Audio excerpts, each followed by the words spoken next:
All right, let's try this again. Okay. Take 3. Take 3 is up.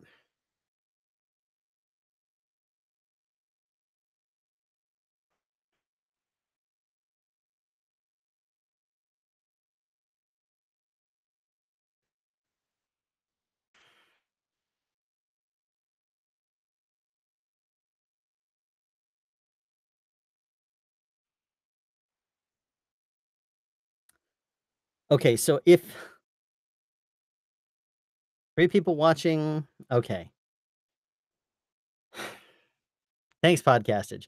That was that was pretty fail. I mean, of all things to have happen, for whatever reason, something fell, and at that exact it was my phone. I basically have my phone up here.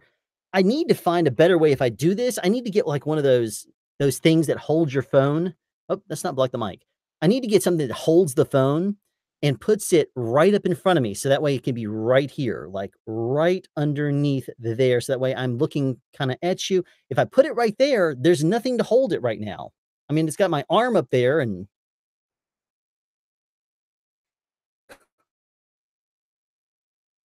it's the most grateful graceful stream I've ever seen. I can't speak for all streamers, we've all done that, yeah. This is why I don't stream, Mr. Red. I haven't streamed in the past. This is, I'm terrible at this. I need to have, like, multiple takes. You guys really should never see one of my streams, like, when I record, like, "Okay, don't do that again."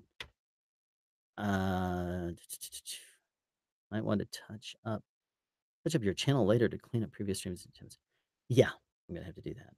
I'm actually really bad about that.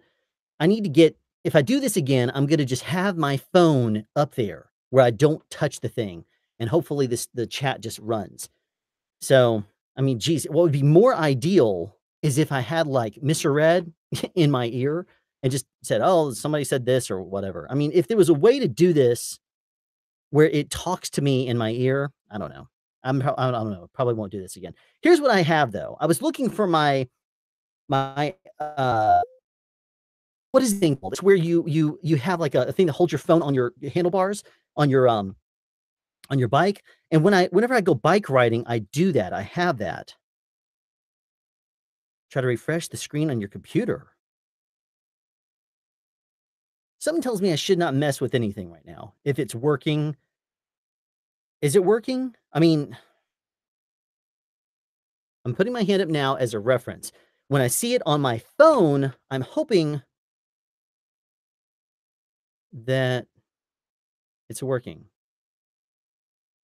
Okay, so I see it on my phone now. My phone is not connected via okay, Mr. Red says we are definitely on. So here's what I have. This is not everything, but I'm at least going to do this because you're here and you've been good enough to stay with us.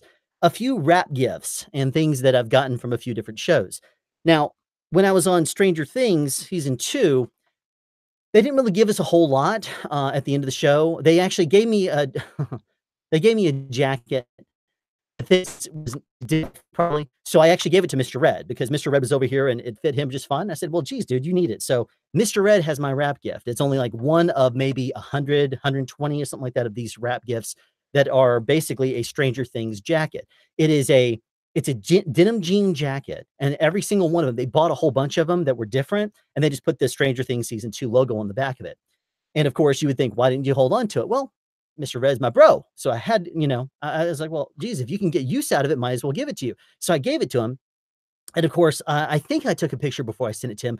I don't have that here right now, but what I will show you is when I was on the show, I buy different things and I give them to the sound department, or the sound department will get it and give it to me or whatever.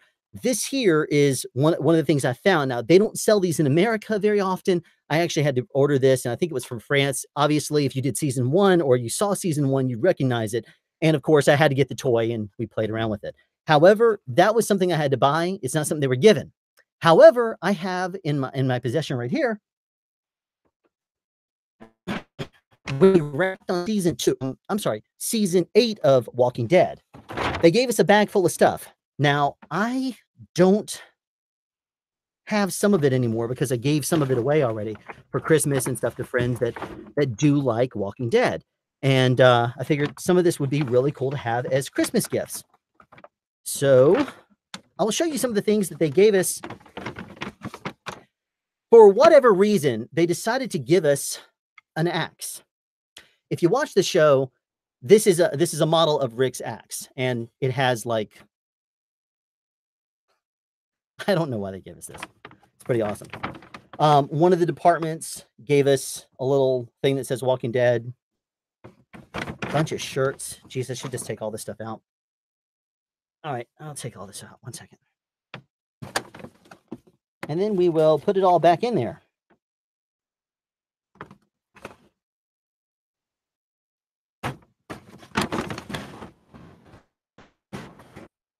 Entertainment comment. Okay, shirts galore. This is one of the shirts we were given. Camera Department Season 8. Camera Department obviously gave that to me. And sorry if you're watching this, Camera Department, it's still in the bag. I've taken out some of them. Alana, who plays Tara, she gave us these at the end. And it says Dead Friends on the back. There's another shirt. A few different hats, which I need to probably wear some of these things. Camera Department hat for Walking Dead. It says Panavision Atlanta.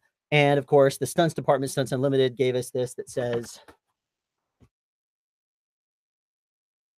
"We went to war. Season 8 crew, Walking Dead." So yeah, there you have it. There's that. Someone gave us, props department gave us this. This is it's a really cool, there's a bandana in there. Actually, I think it's right over here. 1 second. Yeah, they gave us a bullet flash drive. So if this were Twitch, I'd probably get, I have my stream, like my entire account banned or whatever, but it actually is a USB. It looks like a bullet, but it's actually a USB stick. That was pretty cool. And it says Walking Dead, our department Season 8 on there. And of course, there is a coin along with a challenge coin. And there's rules on there too, where supposedly if you're working with, or you're out there in the world on a show or something like that, you're supposed to say, "Show me your coin." And it's supposed to be the kind of thing like with the military, if you don't have your coin, you're buying the next round of drinks or whatever. I don't drink, so I'll be pretty boring at that. All right, so there's that. And of course, they gave us a swell bottle. I need to actually do stuff with this. This is actually a really cool gift. I have a swell thing that I got from Halt and Catch Fire. But this one here says Walking Dead Season 8 crew. I'm not going to put it back in there. If I put it back in there, I'll never use it. And swell bottles are really good. Guys, so much rest from all the different shows. It's crazy. But anyway, there. So, fun and games. There's also a distribution of these. If you do not know who Sarah Jones is, she was a camera assistant here in Atlanta. Sorry about all the sounds. She was a camera assistant here in Atlanta a few years ago. And irresponsible production killed her. They basically told the crew that they were going to be shooting on a trestle over a river. And the crew was led to believe that it was a controlled set, a controlled environment. And after the second train went by, they were under the impression that there wasn't going to be a third, but there was. And a train came through there, and they had less than 30 seconds to clear the trestle. And they, for the scene, they had a bed out on there, and it was a metal bed that was being used for the scene. It was a Greg Allman movie from the Allman Brothers. And Sarah was unfortunately trying to save the camera. She was out there on the trestle. She was not able to get clear. She did step to the side, but a piece of the bed basically got, when the train crashed into it, it basically disintegrated and shot all the pieces of the bread, and apparently it knocked her onto the train tracks, and she was killed. But this caused a huge thing, an uproar in the community. The motion picture industry is one that has always been considered kind of crazy hours, crazy conditions. we do stunts and you can only plan so much. But I mean, I've been on shows before where something blows up and it's supposed to be great and everything is working, but then they blow up something and a fireball shoots at you and maybe liquid shoots out and that wasn't supposed to happen, but people have been okay. If you look online, there are videos of car crashes and stuff where a car just through whatever reason, the car spirals, out of control and goes towards the crew. This happened. Um, it's just the nature of what we do, and I know a lot of people say, "Well, why can't you CGI effects?" Well, look at Star Wars Episode 7 and 8 and compare that to 1, 2, and 3. Real effects look better, so that's one of the reasons why a lot of people do it. But, yeah, so basically, I've now got the chat thing happening here, I'm looking at it. But that's why, one of the things that I mean, we work long hours. When I was on The Walking Dead, I basically I live about an hour and a half away from Walking Dead one way, and our typical schedule was we would come in, I'd have a pre-call, so before the show would start, like, which was we would start at about 6:30 AM in the summer because the sun would come up really early, and my pre-call would mean I would come in just shortly after 6, and then we would even come in earlier than that, so I would be there working just about 6 AM. And I would be there, I would have to back up like an hour and a half, and what I normally do is I'd get up at 3 AM, I'd drive in, take a nap, and then start my workday, I'd set my alarm. That way, if there was traffic or any kind of craziness, I would not be late. Now, that's my typical thing, but then Walking Dead would basically shoot until the sun went down, and then we would have to wrap up our gear in the darkness, and then I would drive home, so I wouldn't get home until 10:30 at night, and then, of course, I'd have to get up at 3 AM and leave again and trying to see my wife and daughters and that kinda thing. That would kinda end up a little bit crazy time, so that was, that's really rough, when you work that kind of a schedule, but that's the film industry. And there's a lot crazier days than Walking Dead has given productions. As a matter of fact, there was a camera assistant named Brent on, Pleasantville.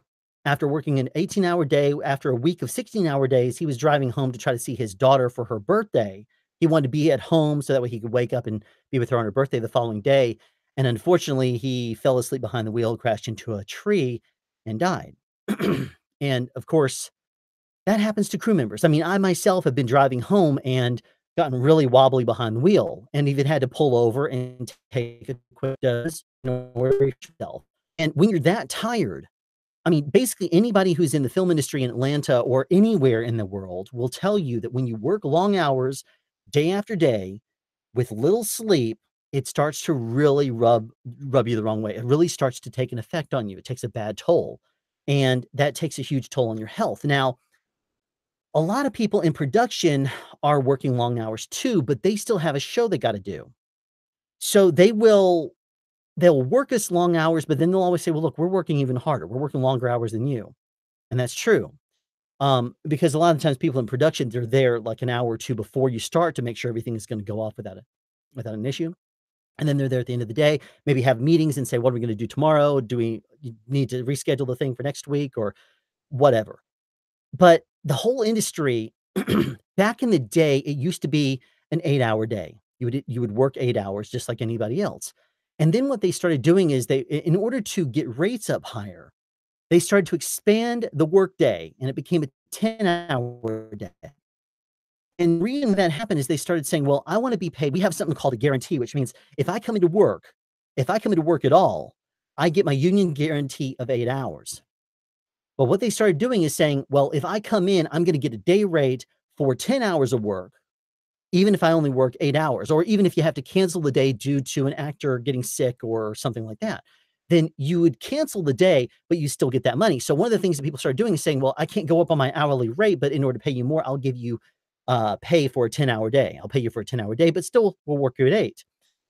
Over the course of time, they said, "Well, geez, if we're gonna pay you for 10 hours, we're gonna work you 10 hours." Now, what that does basically is it expands the day and it lowers rates. Here's how.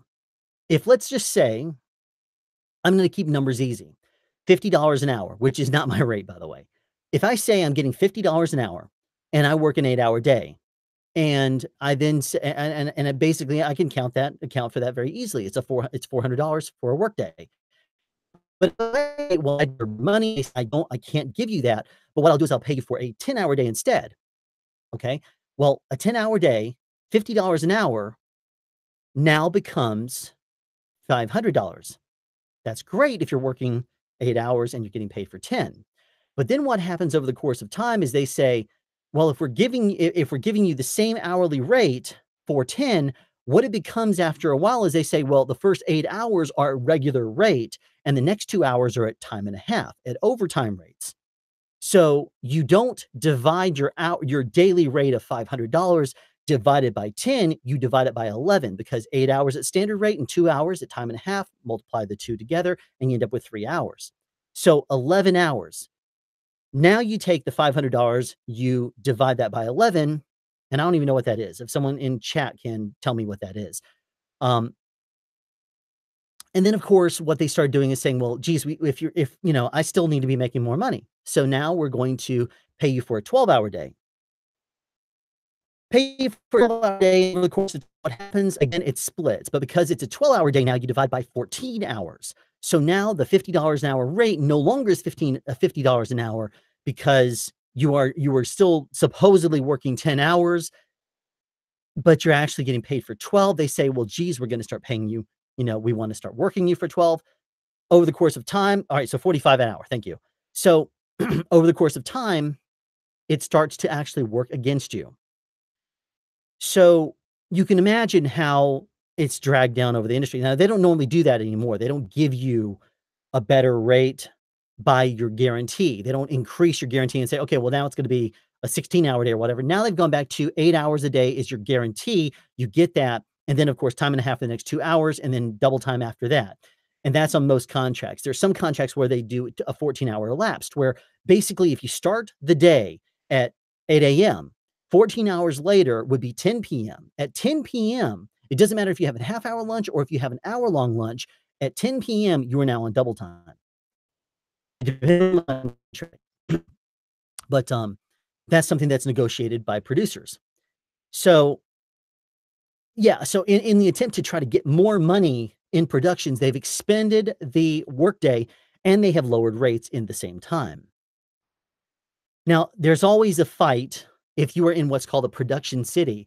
They do give you a decent rate because it's negotiated a higher union rate, and I think there's only 6 production cities like Chicago, New York, Los Angeles. These are different production cities. Atlanta's not one, so we don't have those rates, so we actually have a base of a lower rate, and then we have to negotiate higher, but we also have certain things like you can negotiate for your equipment rental and negotiate up a little bit. If they say, "Well, we are only paying this certain amount," we can give you more in kit rental. So that does work. Um, Sounds like the downside to be salaried in any industry. Paid 40 hours a week. Anything over, you get 0 for it. So basically, an hourly rate decreases. Yeah, but you still get time and a half. And now here's another thing about that. If I work if I work 12 hour day, then what that basically corresponds to is 8 hours a day, and then time and a half up to 12 hours. And then after 12 hours, I would be in double time. Now, this sounds on the surface like, okay, well, wouldn't it be that the first 12 hours I work, like on Monday, would be at regular, and then the next 12 hours I work on Tuesday, and then 12 hours on Wednesday, and the first 4 hours I work on Thursday? No, it's every single day. So if I work 8 hours on one day, that's still 8 hours. If I work 12 hours, 14, 16, 18, 20, whatever it is, I start to stack up those. And so if I work 4 days a week, at 8 hours a day, and then I work 1 day at, 20 hours, then you basically do the math there, and it's only 44 hours for the week, but it's crazy. No, it's 52 hours. And then it's basically, the way they do it is the first 8 hour those 4 8-hour days are at regular rate, and even if you work 2 hours, they'll still pay you for the full 8. That's part of the guarantee, the union, guarantee that we get. But, that's the way it works. It's really kinda interesting in the sense that in that sense. Um, yeah, I don't see any other questions or anything, but that's enough about that.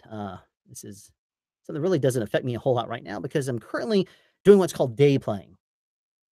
Um, I've basically finished the show I'm working on, and I am right now is the kind of low time of year.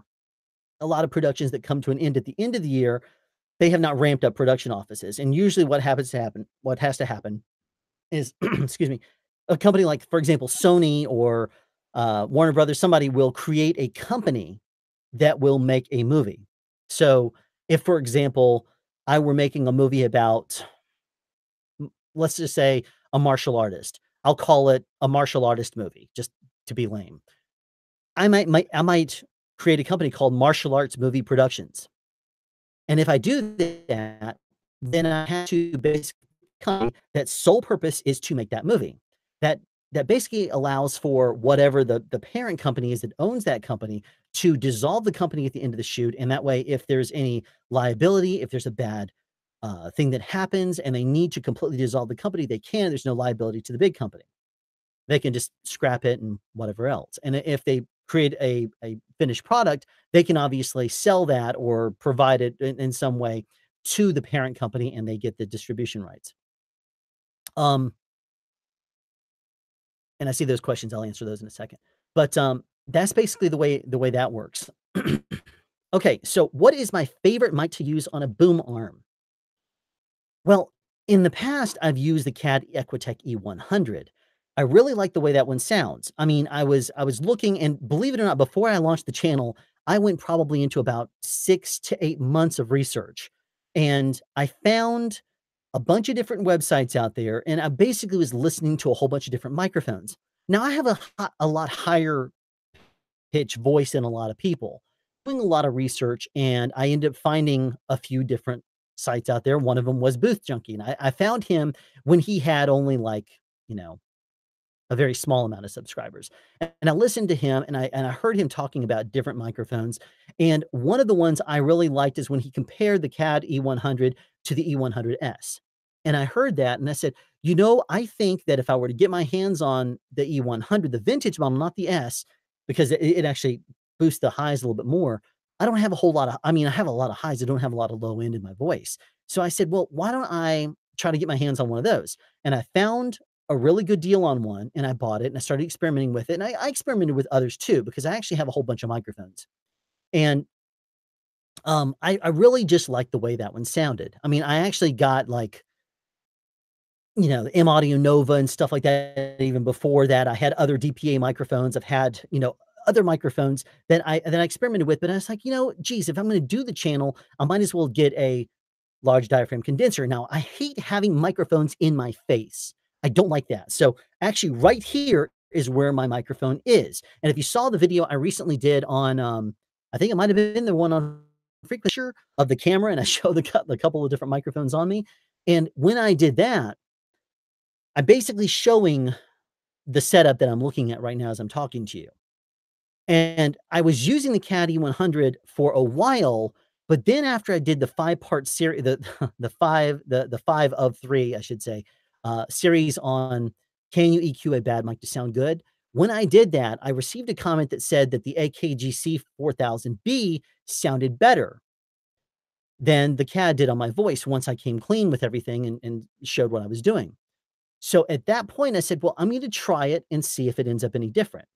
So I'm actually currently using the C4000B right here. You can see it right here. But you see, I do not want to use a cardioid pattern microphone because if I do, like, I'll switch it and you can hear it fills it out more. But at the same time, now see, I hate that. I don't like that stupid pop filter right there. So I lower this even more. Now that's gonna be better. But you see, to me, and you can tell me what you think. But to me, I actually like the way this super cardioid sounds because if I start to back off, what you see me do sometime, I quickly sound like I'm distant. And I've never once said that I'm in a booth. I'm not. I'm actually on a set that I had built because my original test of sound speeds was me sitting in front of my computer on the webcam, basically testing the webcam, and I wanted to see if it would work and how it looked. Basically, I had the background in my room and I have stuff all over the place. It does not look good back there, but I did do a test and I talked and it sounded, pretty good because the mic was right in front of me and stuff like that, but I did not like the way it looked at all. So I wanted to make it look more professional. And in order to do that, I said, "Well, geez, let's make some sort of an environment." I thought about doing the, the, uh, like, more, where it looks where it would at least look like I'm playing the part of a booth. But then what I did is I started using a bunch of my knowledge from set lighting, which I did in high school. I went to a performing arts high school, and then after high school, I was in college, and I did a whole bunch of stuff, um, in on stage. And when I did the stage work, I continued my lighting, and I also do sound, I did props and stuff like that for stage shows.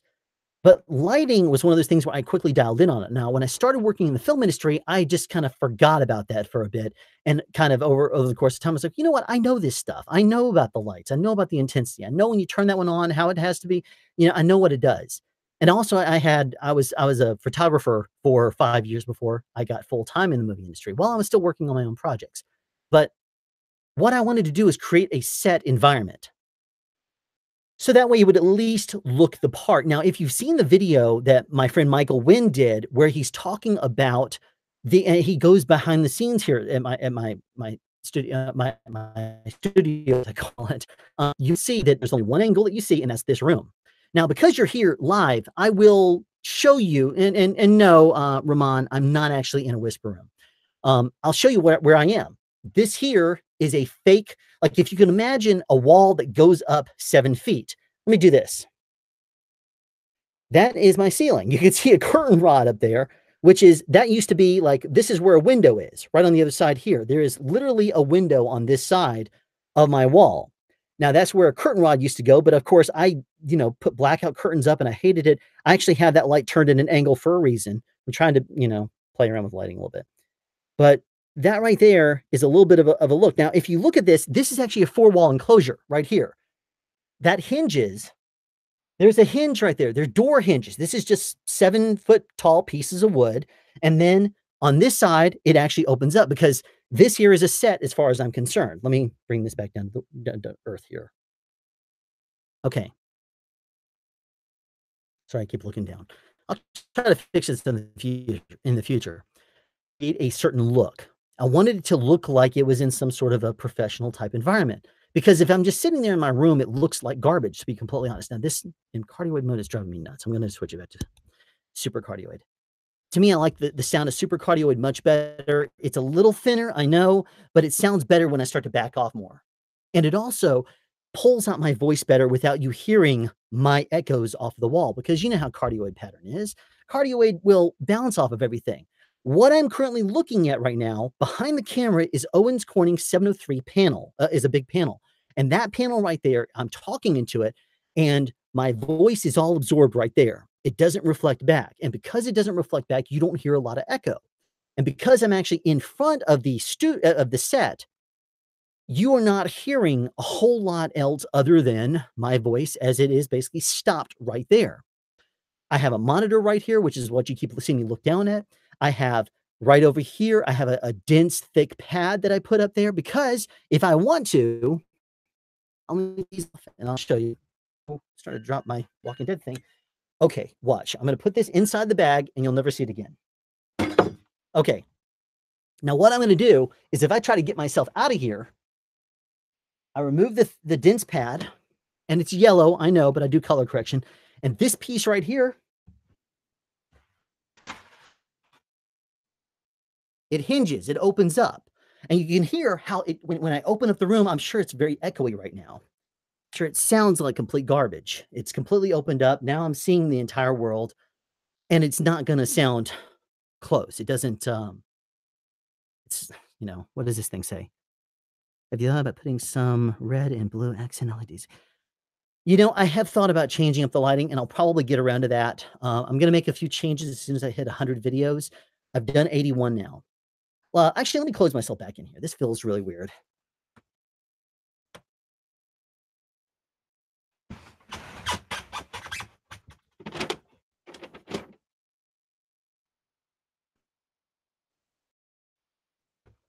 Now, when I do the actual stuff for my channel, I know I use a webcam. That's garbage quality. Eventually, I'll upgrade it. Right now, what I've learned is that I can get away with it just fine using the webcam when I do my channel stuff. The reason why is because I put it into an editing program and I basically turn up the sharpness, I color process everything, I color time everything, and make it look a lot better than it deserves to be. And because of that, it actually, to me, sounds a lot better. It looks a lot better. And I don't have a definite urge to do a whole lot of upgrading instantly. I think this is a little on the crooked side. Let me try to straighten that out. Okay, so yeah, it would, I think that would look nice, especially with the black sound panels.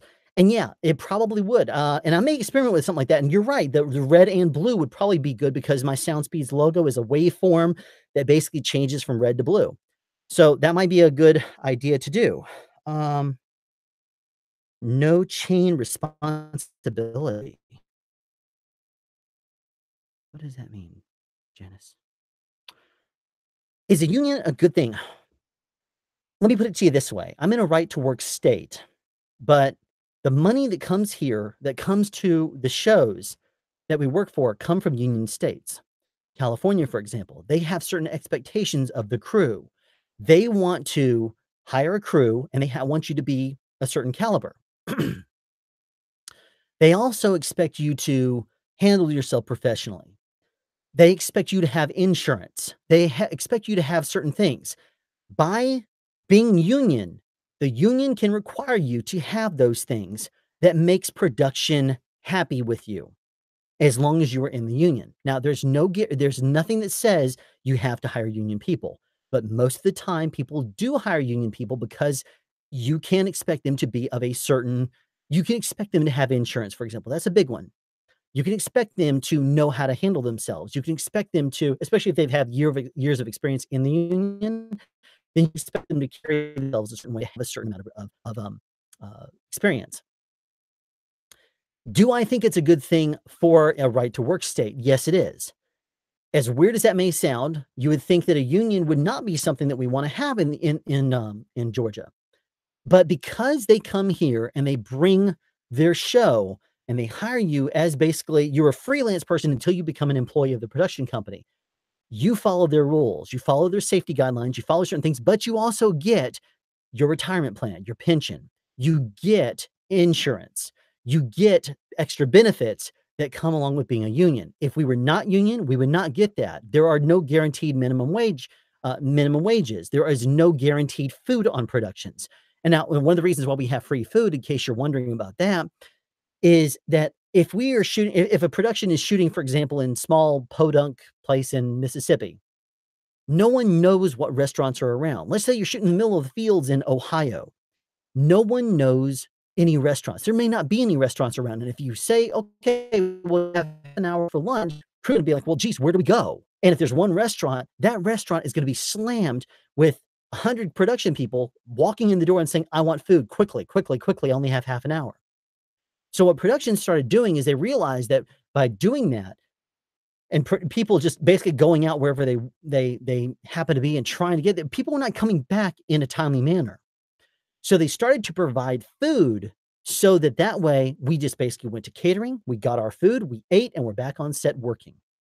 That way we don't suddenly have a half-hour lunch and turn it into a 2-hour lunch because it takes a while to get food. Because there goes the shooting day. If we have a morning to a sunset, a sunrise to sunset day scheduled, then that whole day right there has to occur between, let's just say, 7 a.m. and 7 p.m., a 12-hour day. If 2 hours of that suddenly disappears to lunch, it's gonna put a lot of strain on the day. Actors, hair, makeup, wardrobe changes, for example, if they have another scene, you could have a stunt, you could have some safety things, you might have a location change, whole thing, and it all has to happen in a timely manner. If you get a little behind, you can rush a little bit and play catch up. But if it's 2 hours behind, that's very difficult for production to play catch up on. And doing that on a daily basis started to wear on production. So they started to provide food. Now, between between the food that we have at call time, or right before call time, and 6 hours later when they release us for lunch, There is something called craft services. Now, craft services basically puts out all kinds of food. It could be like energy bars, granola bars, cereal, donuts, coffee, tea. Those are a couple of popular things. You'll have assortments of juices, soft drinks, all that kind of stuff. Usually, 3 hours into your day, they'll come out with some sort of snack. They'll come out with pigs in a blanket. They may come out with salads. They may come out with sliders or um, maybe Chick-fil-A sandwiches or something along those lines. And then we have lunch 3 hours later, and then after that, 3 hours after that, they may come out with like a nacho bar, taco bar. They could never. And so we're fed constantly and we have quite a bit of food. That's one of the reasons why you will not see, as a general rule, you will not see very many production people that work in the film industry that are extremely like anorexic. Now, there are still very slender people. There are people that avoid craft services. And as a matter of fact, if you want to be maximum healthy, you will avoid it or you'll just eat, the green stuff on there, the salads and whatnot. But I don't, you know, I don't do that, as I'm sure you could see, because I like to eat. Now, if you noticed at the beginning part of my shows, a lot of videos that I released on this channel, up until I think about the early part of October, and I'm not blaming you, Mr. Red. That's when he came to visit my house. We brought him to town, had a blast. But of course, at that point, I was like, well, let's just eat. I'm gonna eat. We're gonna go to medieval times. We're gonna eat and just grab whatever, and I ate like a crazy thing. And then, of course, I love Halloween. So, of course, we go on Halloween parties, you gotta have Halloween, what else? And, of course, Thanksgiving and Christmas, and, of course, I ballooned back up. So, I'm actually, now that we're past Valentine's Day and I scarfed down all my Halloween my Valentine's Day candy, you're gonna see me start to trim back down again, because I'm not happy with the way I look. And yes, I have extra pounds on me. You're gonna start to see me slim down. And it doesn't take a whole lot for me because I actually have a very fast metabolism when I don't choke it out by eating a whole bunch of crazy stuff. So there you go. It is not your fault, Mr. Red. It is not. I had a lot of fun, and the wings, for example, were really good. We got some spicy wings, ghost pepper wings, even, and those things were really hot. And you took it like a champ, dude. Me, I was like almost crying because I was like, oh, gosh, this thing is tearing me up. Ghost peppers, it used to be back in high school, I could just eat anything and I had no problems. But, yeah, we should have recorded that, you're right. And I still need to eat the noodles that you gave me. Those I've been waiting for. So, let me see what this comment to the eldest bro. A there is a bar by the plant I work at, like that. The power plant runs thing called okay, 300 people, yeah, okay. Food speeds, yeah. Alright. Food is a good thing, but, I don't do moderation very well. I'm either or. I'm very polar. Either it's gotta be this way or it's gotta be this way. Either I'm eating healthy or I'm eating like an idiot. And, when I eat healthy, I actually miss the way I feel. You're gonna see. You're gonna see me slimming back down very soon. Let's see. We're past back chain. What does that mean? Okay. Not interested. Okay. I'm sorry. I'm going back up. I'm scrolling back up. Long day. Risk more time. Yes. Sorry I'm doing this. Yeah, and, Vic Morrow, yeah, right about that. What did I get from *Halt and Catch Fire*? I'll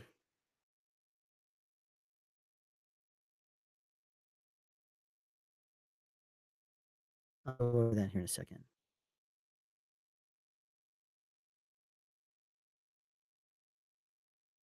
Okay. Sorry, if you have any new questions, type them in there. I'm not gonna continue to scroll up because then I go dead here. What did I get from *Halt and Catch Fire*? They gave us, a really cool little jacket thing that says *Halt and Catch Fire* on the shoulder. I don't think I got anything else. That may be right over there. If you really wanna see it, I can probably go right over there and grab it. Um Do you have an interest? If you wanna see it, let me know right now, and I'll open back up the wall, and I'll go over there real quick, and I'll probably grab a few different things and show you a few different things I have here from different shows. I could do that again if you have an interest in it. That would mean me stepping off camera. No retro PC stuff. No, they didn't give us that.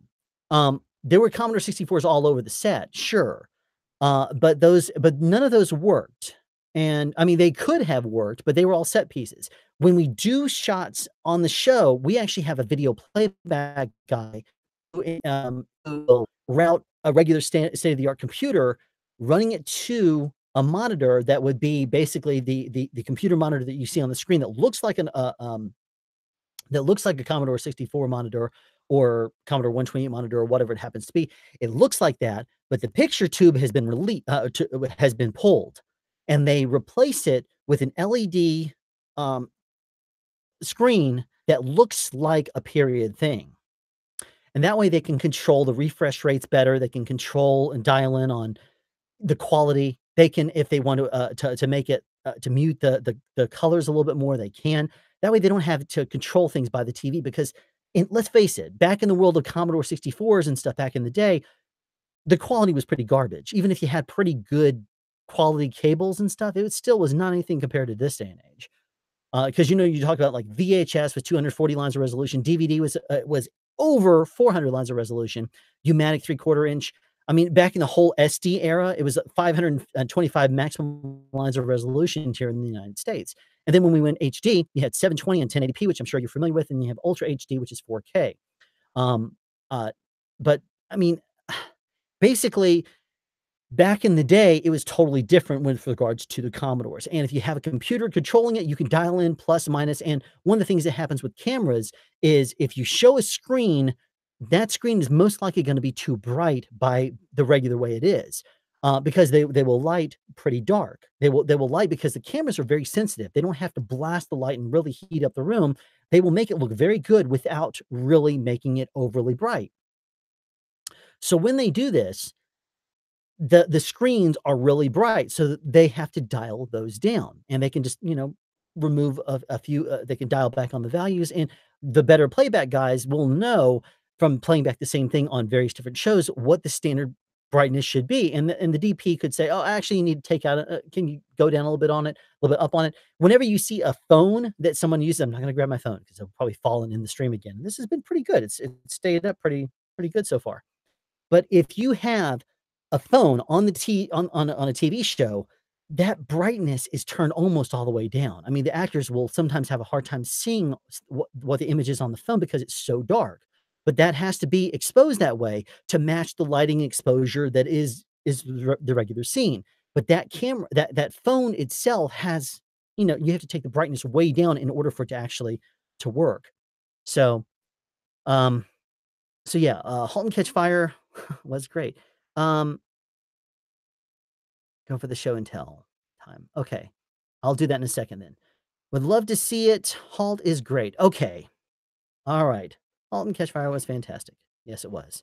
It was a lot of fun. I tell you, the cast was great. And because you want to see it, I will go and grab the thing. I'll be right back. So I might just leave this thing down. Take the Walking Dead stuff away. We don't need that anymore. Opening up the wall. I'll be right back.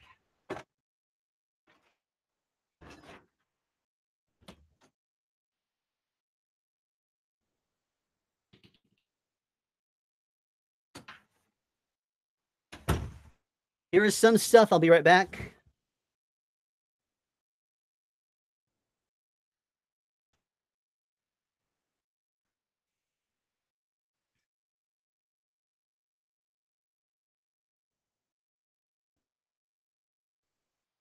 Here is some more stuff.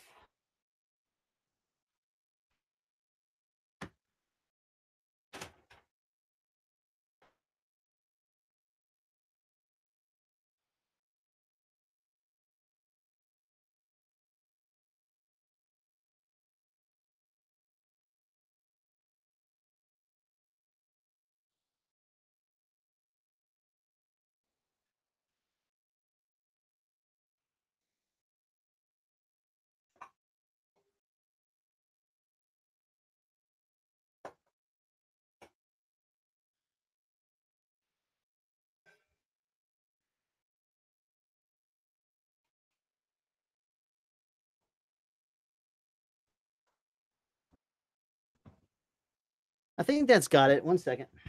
Coming back in. Okay. I was looking for something else. I didn't find it. Let me do this. I know it's yellow, and the reason why is actually, from a lighting perspective, if it is completely flat, it doesn't look as good. If you have a little bit of color, even if it is yellow, I can go in and color correct it just a little bit, and it changes it actually adds a little bit to it. Okay. So here's what we have. I don't even remember where I got this thing. Okay. Now I do know one of my jackets is the one from Fast and Furious 7. That's in my car. I can't get that one just yet. Here's one from DPA. DPA Microphones made this hoodie. It's a fun thing. I love it. Myself in here by throwing all this stuff down.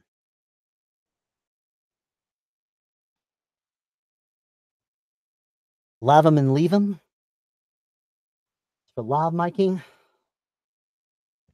Sound.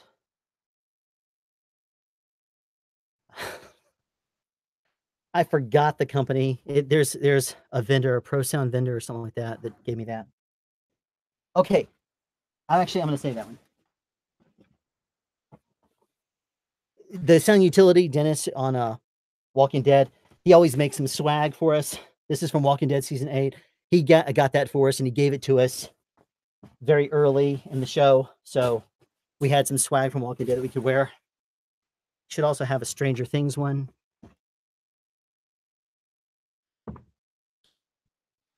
The Stranger Things one is in my car too, because I was just wearing it.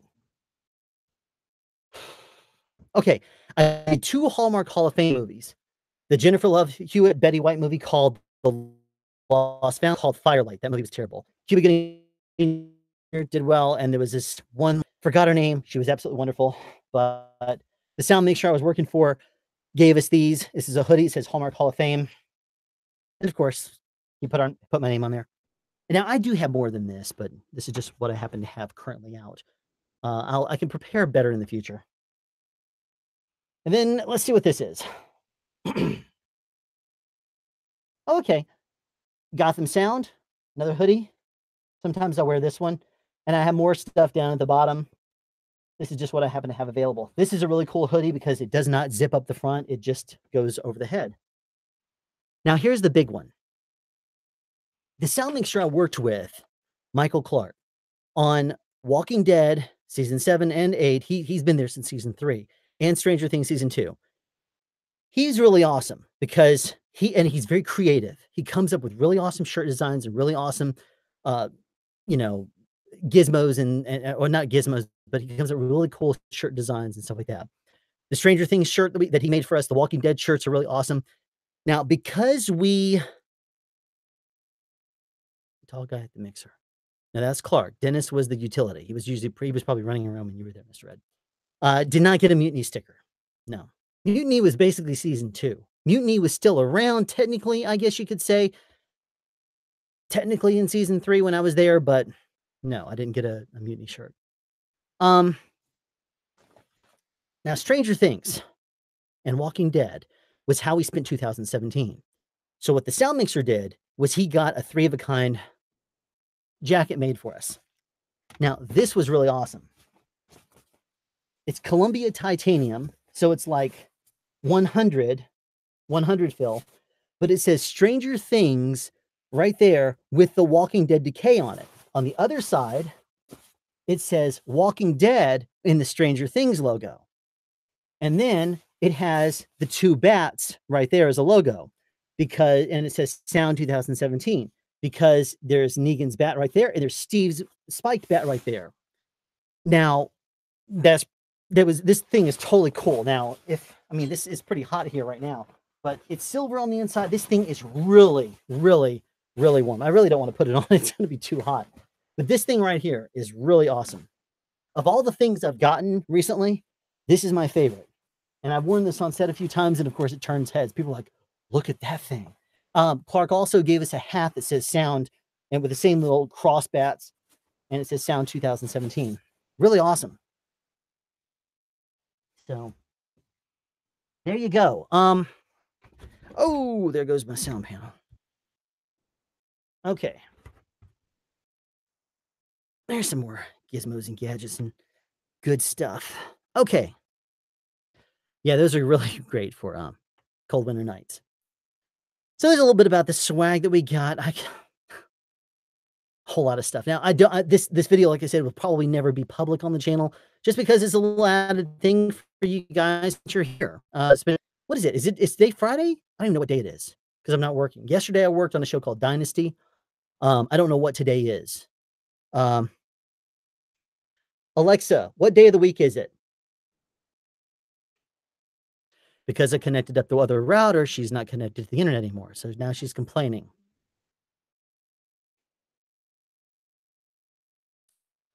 Thank you, Alexa. Okay, it's Thursday. It is Thursday. It's Friday in New Zealand. Okay, awesome. So, hello in the future there to Heather, and, everybody else is here in the past for another 20 minutes, and we'll catch you very soon. Um, in DK? What is DK? Sorry, I'm not knowing where that is. DK is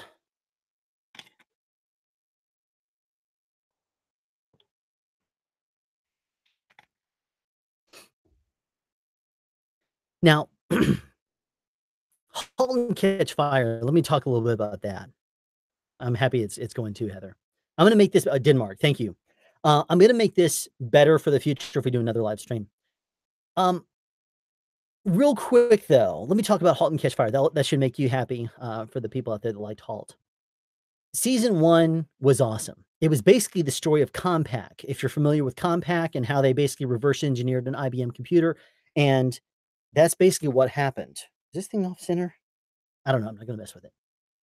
Now, season 2 is about basically creating I don't need to go into that. If you're a fan of *Halt and Catch Fire*, you know. Season 3, though, by that point, they basically had to get to season 4, which was where they invent the internet. But in season 3, it was all about the chase to that. Now, the first 8 episodes were back in the '80s, like back where, the original time frame of the show was. And then the last 2 episodes, it did a time jump into, I think, 1990, if that's what it was. I can't remember. Oh, I did get a lighter from, when they went to Comdex. Comdeck, they gave out lighters, and I could probably show that here in a second. 'Cause I grabbed a few of those. The 2 guys that were from season 1, they bought their stand from them, and then they had their shrimp and everything else. Those guys, when they were back in season 3, they had Cameron goes and grabs a whole bunch of whatchamacallits, she grabbed a whole bunch of, uh, the lighters, and so I grabbed, when they were done with that, the props department was like, "Yeah, here, sure, take one, take a couple." Um, a power line adapter. Okay, so you're talking so real quick, a power line adapter is the one that goes to the house AC line, right? It goes to the router, and then and I can connect up to my power outlet here in the room, and it becomes Ethernet, right? Because if that's what you're talking about, yes, the printer guys. If that's what you're talking about, I actually have one going to the router that's now functioning. What I'm going to do tomorrow, though, since basically we've now proven that that router is garbage. It was great back in the day when I originally set it up and put DDWRT on there, but now I don't need to do that. The power line adapter I have running to it is probably still functioning and probably functioning pretty well. But what I'm going to do is take the router that they gave us for free when we got to Charter, and I'm gonna move that upstairs, and hopefully that will work better because it is running through a power line, and, that would hopefully make it work better. So, yeah, power line adapter A, power line adapter or adapter B, Ethernet again. Yes, so exactly what we're talking about there. And we actually do have that. That was one running to the Asus router that originally started the first 2 takes of this stream when it was garbage. But I'm gonna move that router the router upstairs, and hopefully it will be better if we do this in the future. And, let me ask you something here. I don't know what the next show I'm gonna get on is. Uh, that was terrible grammar. I'm gonna start over again. I don't know what the show that I'm going to be on is going to be. I don't know what it's going to be just yet. So when I figure that out, if there's gonna be a long commute, I'm thinking about doing one of 2 things. I'm thinking about setting up my car with some sort of a microphone right over me, setting up a little 720p camera in the corner, and as crazy as it may sound, maybe even setting up some sort of an arm or some sort of sound, maybe just having a microphone right up there will be enough, and recording that onto the camera and trying to do something as and call it maybe the drive home. I was thinking about this and maybe calling it the drive home, where basically I just blab about, whatever, I feel like talking about that might be related to sound. Now, I know you're saying do it, but it could not be interesting. It might not be interesting. It could be extremely boring. And, so therefore I had a second idea. And no, it's not the one I talked to you about, Mr. Red. I still think you need to do that one. Your charisma would just be amazing for that. And just what you would bring to it be so awesome if you decided to do it. Have is to have it be where I record a conversation with a random person, and I would call it something like "Drive Home with a Stranger." And I would basically call up somebody. I would start at this channel, and I would call somebody on my drive home, and I'd say, "Well, we have about a half hour for my drive home. Let's have a conversation with someone random. Today, it's gonna be this person someplace out in the world, and let's just say that, the eldest bro. Let's just say that your name in real life is Adam. I don't know your real name, but let's just call you Adam. Then I could say, "Welcome to the drive home. I'm about to call Adam. He's gonna be my co-host, or he's gonna be the person I'm chatting with today." I call up, "Adam, how you doing, man? Thanks for keeping me company on my drive home. Let me drive home." And I drive home, and we have a conversation. And I would record that side of the conversation, and I would record my side of the conversation, and we basically put it together and put it out there as just kind of a, tell me about your life type thing. Because everyone has stories, and those stories are really fascinating. And if you ask someone their stories and they start to talk to you about them, that's when you really learn some really cool things. And if I were to talk to Adam, not even close. That's good. I don't need to know your exact name. That's fine. Uh, is that what I was up to last night? No, it's not. Last night I was actually last night I was recording another segment for Soundspeeds. The episode that dropped this morning, I didn't start recording that one until about 12:30 in the morning, something like that, I think. 12:30 this morning is when I started recording that. Because of all my outtakes, I think it took me until about 2 AM to finish it. Then I started editing, and I'm glad my wife is watching Black Panther and not watching this, because she would freak out if she knew this time frame. And I was editing until early morning hours. Then I hit render, and then, during that render time, I tried to handle a couple of things in the room here. I got it straightened out. And so I straightened that up, I hit render, and then I hit upload. Luckily, because the internet's faster, I was able to upload it quick, set my in screen up and everything like that, and then set it to release. Then I went to bed at about 6:30 in the morning, got up at 10 and started my day. So I've been up since then with very little sleep. And my typical schedule, because I basically release a new video every 3 days, is I shoot one day, I then edit the next day, and then I sleep the next day. Now, when I say I sleep, that's usually when I play catch up, because I'll be with my wife or my kids. I'll be with my kids until they go to bed. Then I'll be with the wife until later. And she and I will be watching episodes on YouTube together. And as crazy as it may sound, we don't actually watch a lot of TV and movies. What we do is we watch YouTube channels.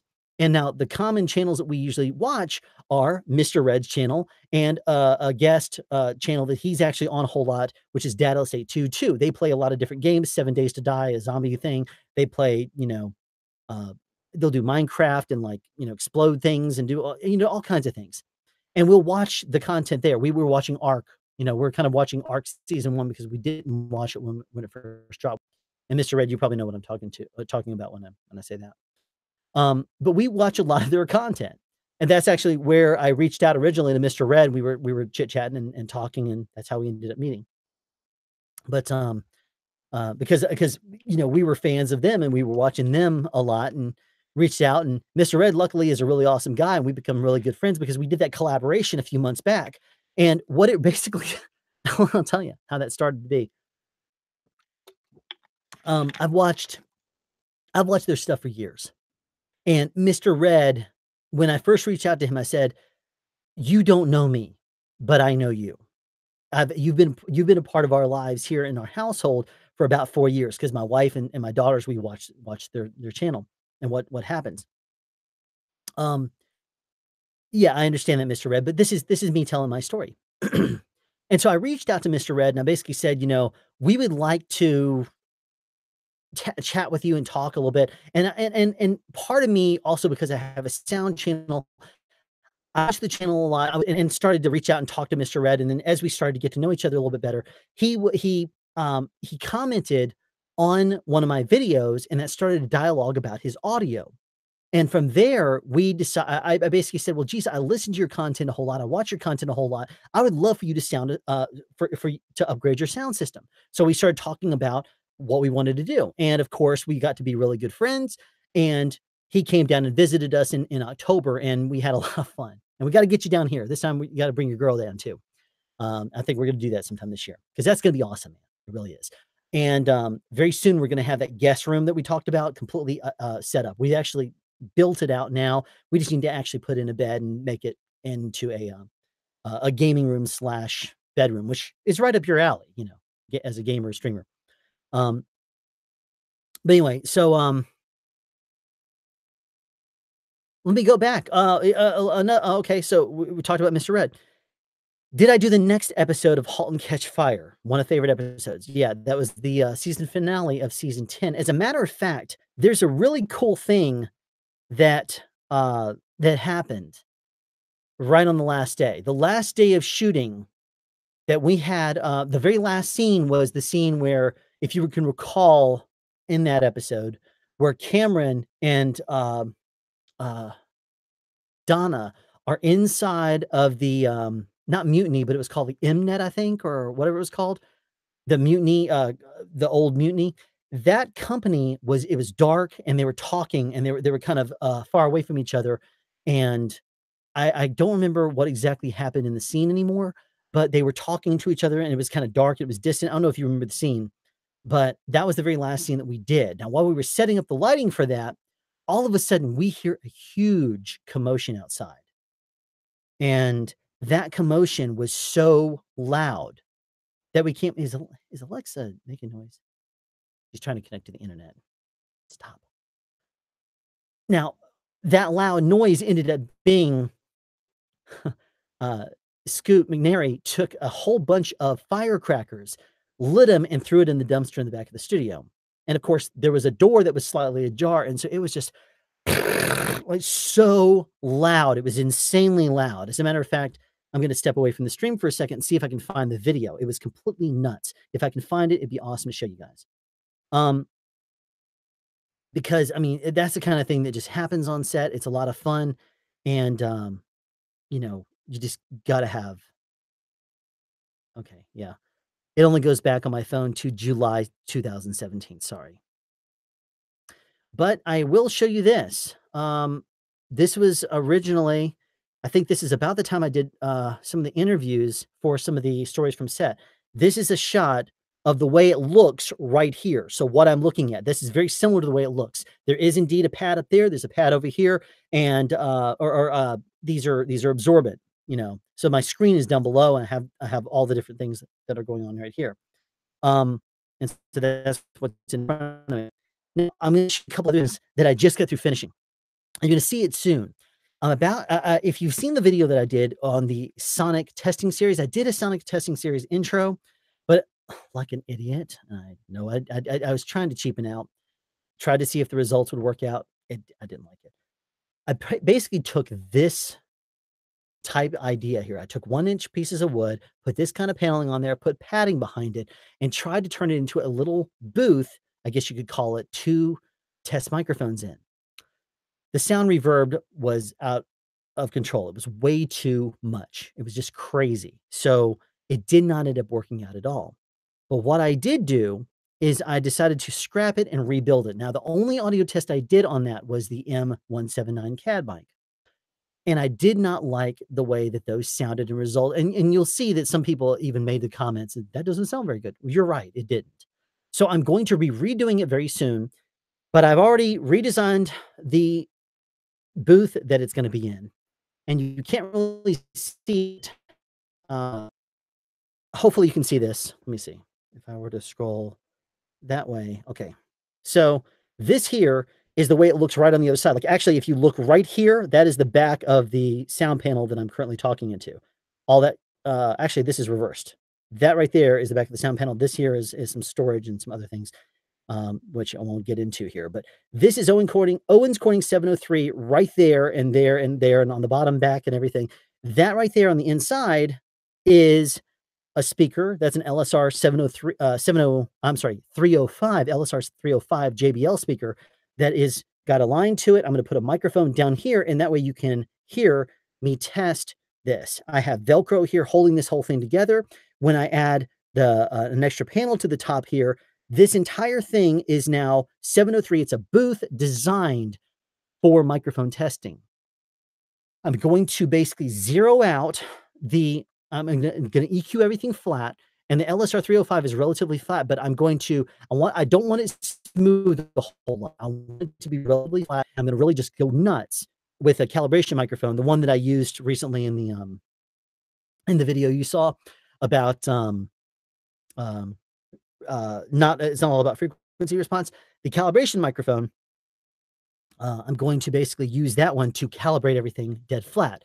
As a test after that, I'm going to use the DPA because the DPA is going to be dead flat as well. So that between those two things, I think we're going to have some pretty good results. And that's going to be my goal. I'm going to make it completely flat. And that way, when I test a microphone, it will be good. Okay. Okay, so Podcastage is out. Thanks for coming here, man. I know you were recording a segment for your channel earlier. Thanks for coming out here. I don't know if you're still here or if you are gone now, but there you go. Good night, Bandrew. I'm only going to be here for a few more minutes. It's almost midnight here, and I appreciate you all being here. Mr. Red, I was not expecting you to stay here so much because you're with your honey at this time of the world. I mean, maybe she's at work. That might be what's going on there. But all right, so I blabbed enough about random stuff. What would you like me to talk about here? I guess I could talk a little bit about *Halt and Catch Fire*. The cast was great. Cameron, she is the actress that plays Cameron. Actually, all the actresses and actors on that show are completely awesome. They're very down to earth and very cool. Now, if you noticed, the show has some really high headroom and some really creative angles. From a sound perspective, that's very difficult for me to manage. It's very difficult because I can't get a boom right in there on top of the frame line because it's high headroom. And then we would go in for coverage like this at the same time as some really wacky headroom shot.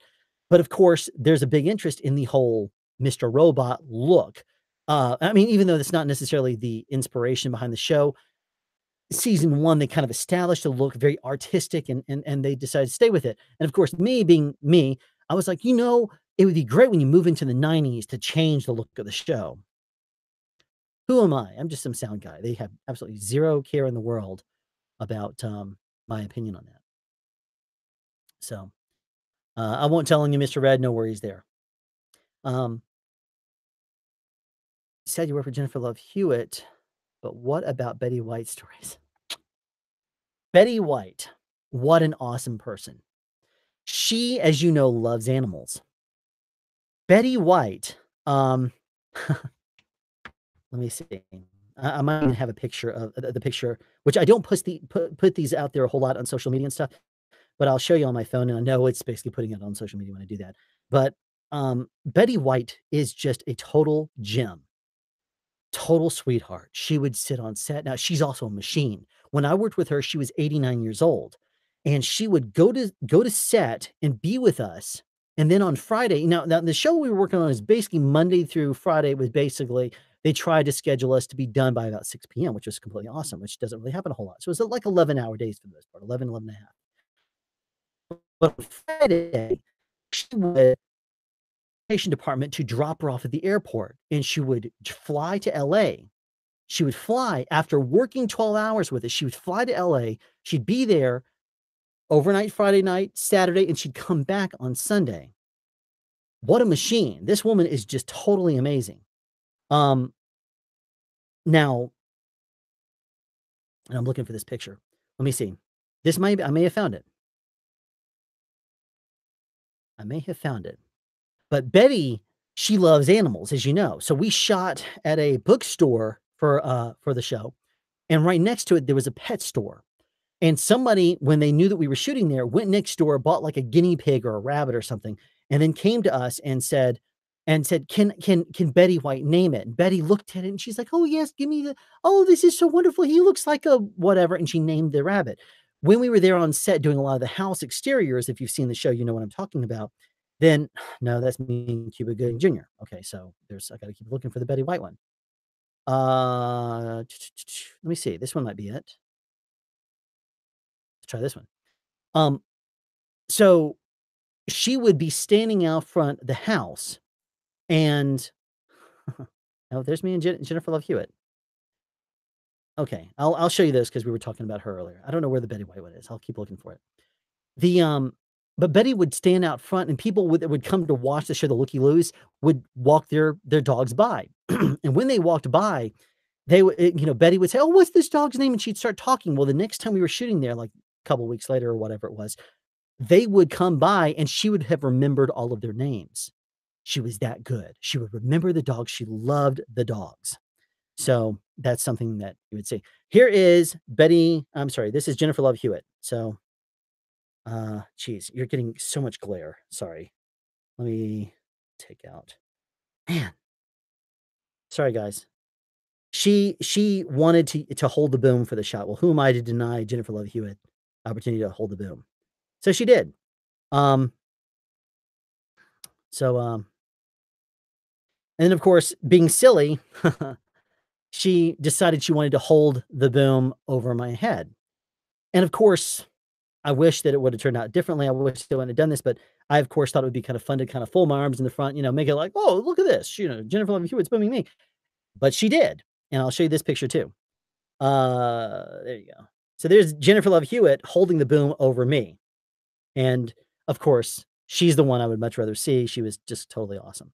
Really down to earth. Anyway, um, let me see. Maybe this is it. Hey, there we go. There's me and Betty White. Okay, so we'll download this one. I'll show you this one. But Betty White remembered all the people's all the people's animals. So here is me and Betty White. Betty is totally awesome. A little bit of the behind the scenes on the Lost Valentine. Geez, I looked a lot different back then.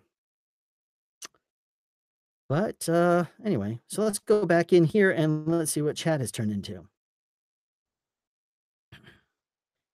Be careful not to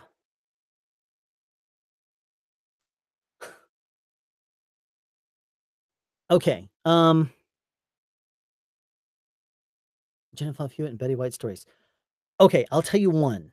There was a guy also the Sean, I forgot his last name. Sean was the love interest of Betty White in the movie. I think she played Betty White's grandson, and actually Buck Rogers, the actor who plays Buck Rogers, was his dad, Betty White's son in the movie.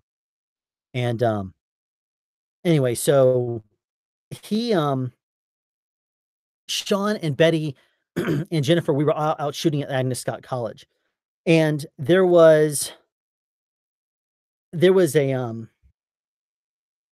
scene where they're sitting on a bench, and Betty is talking about something. She's unwrapping sandwiches that she had brought in wax paper. So of course the sound department was freaking out about that.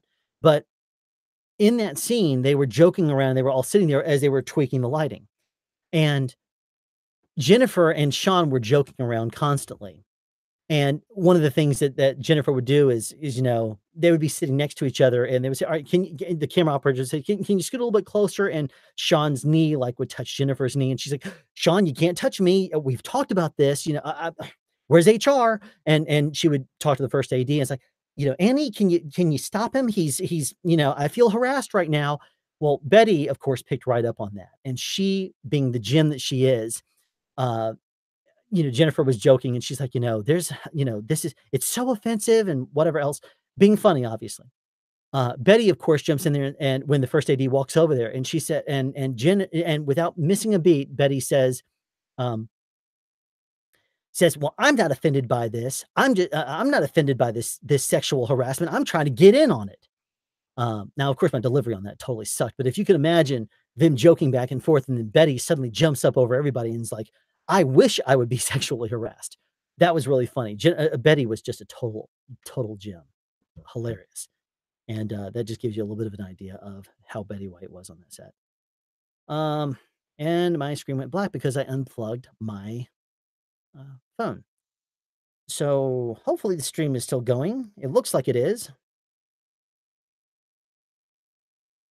I'm sorry, I have completely lost my chat. So, I'm gonna abandon this, hop back in here, go back to the subscriptions, and we'll go back over here.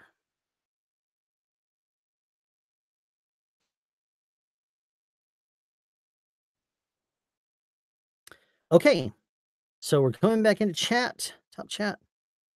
Okay, I'm back here. So if you can, oh, wait a second. Yeah, that's great. Okay, oh boy, yeah. Scenes. Okay, so sorry, I'm just now seeing the chat again. So if you have any questions or whatever else, that was really awesome though. Betty White at 89 years old. You know, it's one of those things where when you're younger and you're like, "Ugh, I just am so tired.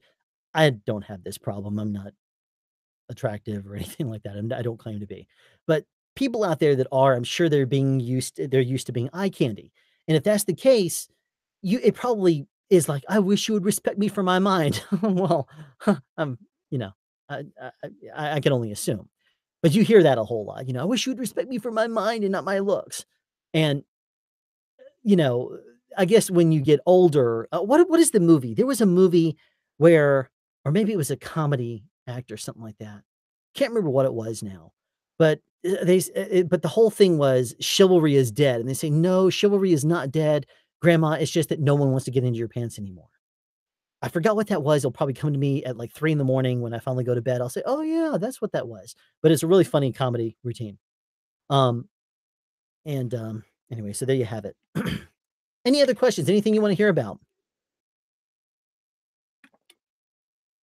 Very few things I will not talk about, and of course, it's funny we talked about, I said that I would do a talk about sound for the motion picture, but no one's really asked a question about that. It's basically been about behind the scenes and whatever else.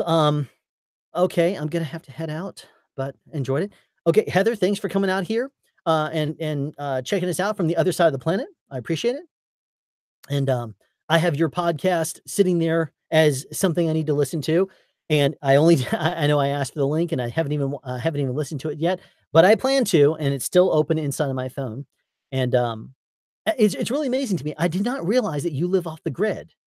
You basically live completely off the grid, so power-wise, I guess you're in solar panel land or something. I gotta actually start to listen to your, uh, I gotta actually start to listen to your, stream more. I gotta check it out because I know you alternate back and forth between 2 topics. But I don't I definitely do not live off the grid. I am too much of a crazy guy that it just runs I run at power too much. I mean, I waste power like crazy, and if I had my own solar system or something like that solar system. Yeah, I'm the center of the universe. If I had my own solar power system, I'd probably overwhelm it and end up having to buy it back from the city anyway. So, yeah, solar panels, awesome. Hopefully, you don't use enough power and you actually are able to sell some back to your city or whatever. Okay, so, what does it say? And your co-driver idea, please develop on it. Sound speeds on wheels. Power speeds, okay.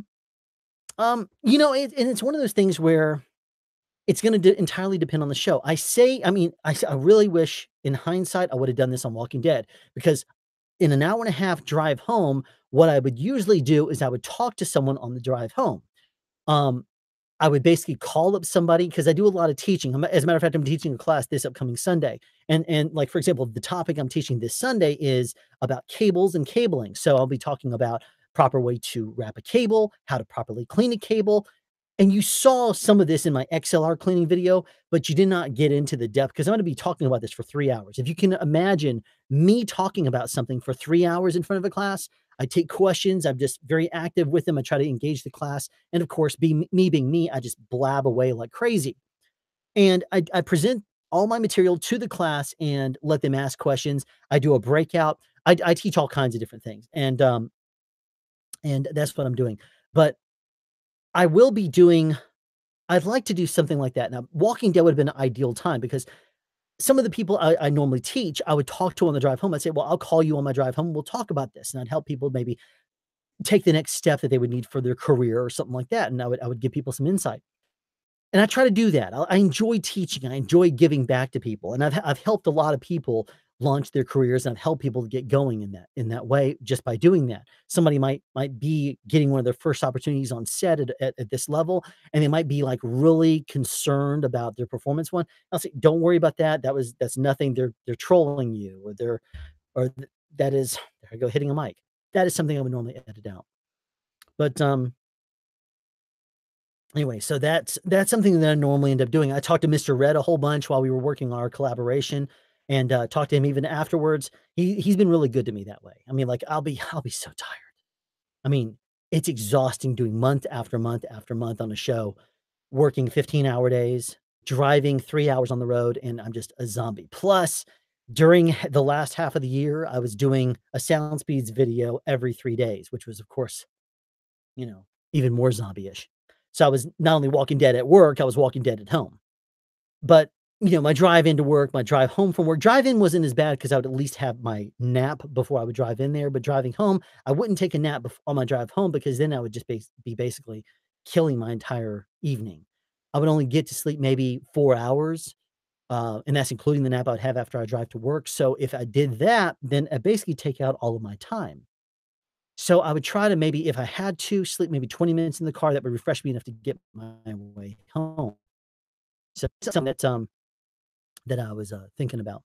So, if I develop that idea, I gotta get some sort of a microphone that will plug in and sound decent going into a camera. Now the camera, there are some cheapazoid cameras that would at least be 720p. I don't need it to be 1080p for this. It would just be something that I would do for fun and to keep me awake, but, it would have been great to have this on Walking Dead, except for the fact that there's a good 20 to 25 minutes where the connection is really garbage. I mean, I would be talking to Mr. Red, or I'd be talking to someone, and all of a sudden my signal would totally drop. And so for the first, like, 20, 25 minutes, I could not call anybody because I was in a cellular dead zone. And of course, yes, I would get a totally different phone for this because I'm not about to tell you my phone number and start putting that out there to everybody. I would have a separate phone that you would call me for this. So if I develop this and turn it into a thing, it would be like, okay, my drive home is going to be, I'm looking for people to talk to on the drive home. Tell me some stories. Tell us some stories. Let me ask you some questions or whatever. And then I would have a conversation with someone. And you would then tell me some things, and I would then take this and upload it to the channel and have some fun with it. And very little editing. It would basically be, I don't want to say another person here on YouTube that just hits record and then hits upload. I would try to make it more entertaining than that by maybe cutting off the beginning and end, but I don't want to get into the whole rendering for an hour or whatever else because that's going to take forever on the computer. But I want to maybe look into developing something that would at least be decent. Takstar SGC 580. I use this and it works great for the money. Um, so what is that exactly? Is it like one of those 720p cameras that has a completely 180, 360, or 180 screen that flips around that you can see, and it has, uh, very decent quality for like $100? I mean, because another thing is a drive home is most likely gonna happen in pretty bad lighting. If I'm driving home, I'm not exactly gonna be able to blast a light on my face because 'cause it'd be very awkward seeing a guy drive down the road in darkness, completely illuminated, and talking to someone. I mean, you wanna talk about with Dan to a police officer, he's gonna be like, "What in the world are you doing there? You got a microphone in front of you, or what's going?" That's not what I need to do. I don't need to pull attention to myself. I could go infrared on it, but that would look really weird. Don't wanna do that. So, hopefully, it would have some sort of low light ability. So, okay, similar camera shotgun mic. Okay. Okay, so it is. I'm gonna have to Hey, Mr. Red, would you do me a favor? Would you take Techstar SGC 590 or the eldest bro? Would you do me a favor and just take that serial number and send me an email at soundspeeds@yahoo.com just to remind me of that and maybe send a link to me? if you do that, I'd really appreciate it because right now I'm not in the mode of writing anything down, and if I ever find this stream again in my YouTube, then great, but I would hate to forget that because I would at least like to look it up. And if I decide I'm gonna develop this concept anymore, I actually do have a separate channel that is called Imp Butter that was originally going to be a troll channel. It was gonna be me trolling people, because I'm a pranker in real life. I like to joke around, I like to goof around and have fun. But when I started Sound Speeds, first of all, it takes a lot of time. And I'd rather spend my time doing that because here's the thing. What it used to be is all right, thanks, Mr. Red, for sending on Skype. What it used to be is I would play a game. I would play Minecraft, World of Warcraft, Star Wars: The Old Republic, something like that. And then when I was playing WoW, I suddenly noticed one day my total play time was crazy high. It was like almost 200 days in like 4 years. 200 days. Oh, about to ask Alexa. 200 days out of 365. Now, 365 times 4 days, that's like what? 730, 1460. So out of 1460 days, like almost 200 of those, about a seventh of that time was spent on craft. I sacrificed a lot of sleep because I'd be like, oh, I gotta do my dailies. I gotta play this. I'm gonna do a looking for raid. I'm gonna do whatever else. And that's how I unwinded. But there's so much sound stuff I really wanted to explore, get into, goof off with, and I decided I wanted to do that on a YouTube channel. And at least I would have something to show for it because sitting there playing WoW, you know, how is that fun? I did start a channel. I did start a channel that is called Fast Forward Feral. And Mr. Red, I don't know if you can find this, and if you wouldn't mind, I know you're not technically my moderator, but I'm so used to hearing you doing streams and stuff like that. Oh, can my moderator do this? Would you mind, since you're there, if you can find Fast Forward Feral as my YouTube channel? It was an old channel I had where basically I like feral druids, and I would play with a gaming headset. I didn't go crazy with sound. I didn't really care. I basically put a gaming headset on, and I did it more for fun. And what I did originally is when I upload me kicking someone's, kicking some button in PvP, I said, okay, well, I'm going to upload that and have fun with it and do commentary. And I did commentary while I played, but then it was extremely boring. So I said, okay, no commentary, we're just going to play. That was even more boring. And then I said, well, what would make this more entertaining?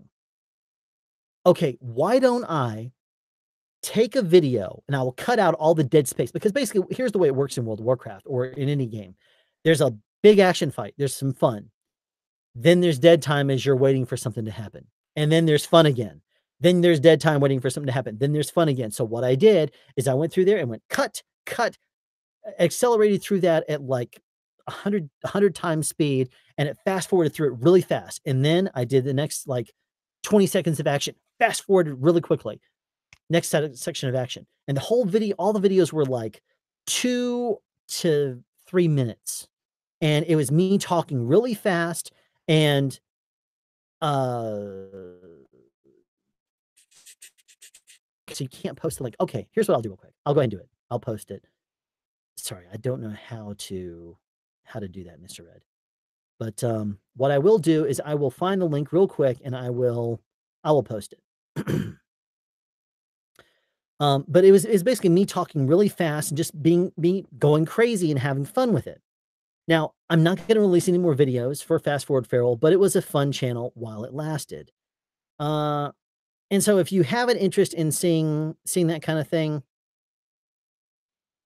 okay. For some reason, I can't send an actual channel link inside the YouTube app. So what I'll do is I'll just find one of my videos and I'll just hit that, and you'll at least find the channel. But it was basically me just goofing off and WoW. And I decided I didn't want to do this with my life anymore. Sit there and play video games, no offense, Mr. Red, but that's not what I need to be spending my time on. There's a lot of things I want to explore, a lot of things I really want to get into in sound. And I decided I was going to do that and reach out to friends that do things in sound, vendors, and just try to really have more fun with everything. And, okay. Okay, here is one of my videos. Let me go to share. Why is it going so slow on my phone? Okay, copy link. All right, awesome. Now I need to go back into this other thing and go back into the chat. Okay, here we go. Back in.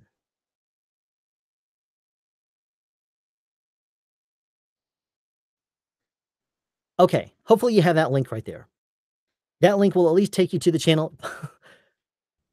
I don't monetize that or anything.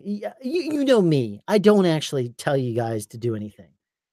I don't I'm not one of these people that says, "Please like, please share, please subscribe, please donate." If you wanna do that stuff, great. I mean, I do have the same share links, the same monetization turned on until the 20th when it probably is removed from my account, which I know it's gonna be removed.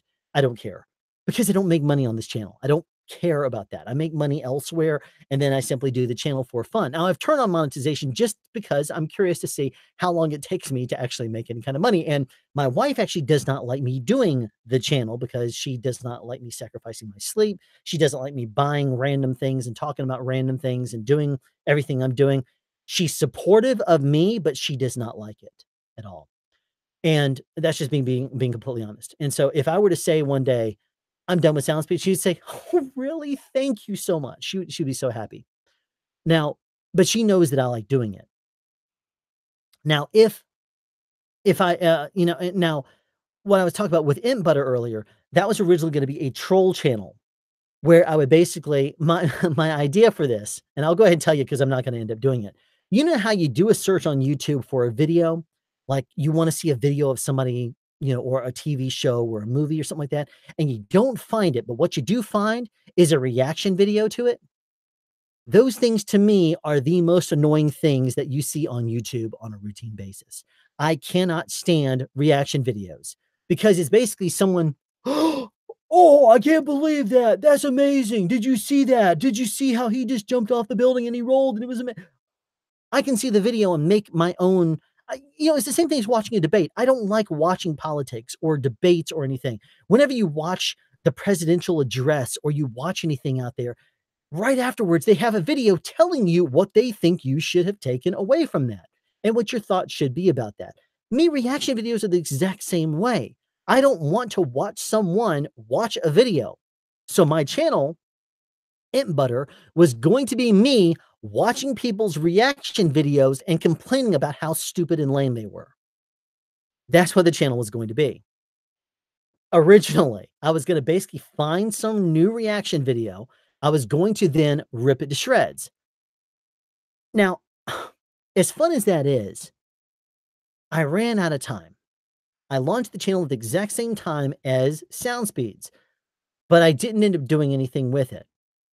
And the reason why is because if I do SoundSpeeds and I want to be known or at least be taken seriously, I should say, I don't really care if I'm known or not. I mean, I basically bring you along on a journey with me to explore sound. I know a lot of this stuff. I know what I bring now. I do tweak my knowledge before I do a video, and I'll just double check I'll fact check myself and just double check that I know everything I'm talking about, and then I will put it out there to the world. Now, when I do something like this, I'm exploring sound. I'm interested in it, and I like to share and I like to teach it. So I'm bringing you along with the journey, and I very much thank you for joining me on that journey. But if you were taking me seriously regarding sound and suddenly you found another video out there very similarly looking on a different background, or even if it's not, maybe if it's just me sitting down and you see my background is garbage, or if I set up a green or blue screen behind me and put myself into the video, whatever, why do I need to do that? You're not going to take me seriously on my sound channel if I have at the same time a troll channel where I'm making fun of people on the side. It's going to be a mixed message. So I don't want to do that. That to me is just I don't wanna say it's a conflict of interest, but it doesn't seem very pro. And I take my sound stuff very seriously.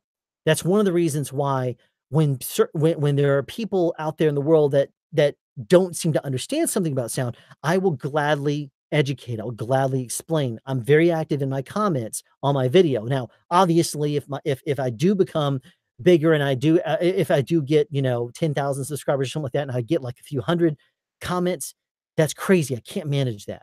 But right now, I think the most comments I've ever had on a channel on my channel was like 20 something, and I've commented on most of those, so it's gone up to maybe 40 something. But if it ever goes really, really crazy, I still have a day job. I still work for a living. I still do what it is that I bring to you on the channel and I talk to you guys about.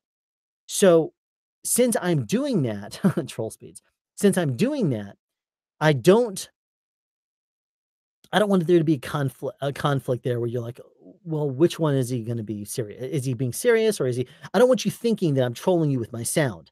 I don't. I take sound very seriously. And that's what and I just said this, but I'm going to say it again because I really mean it. In my comment section, if you ask a question, I will answer the question as long as I can find it. Sometimes I don't receive all the notifications. It sometimes puts up like 3 notifications. And as I was scrolling through, I'll say, well, wait a second.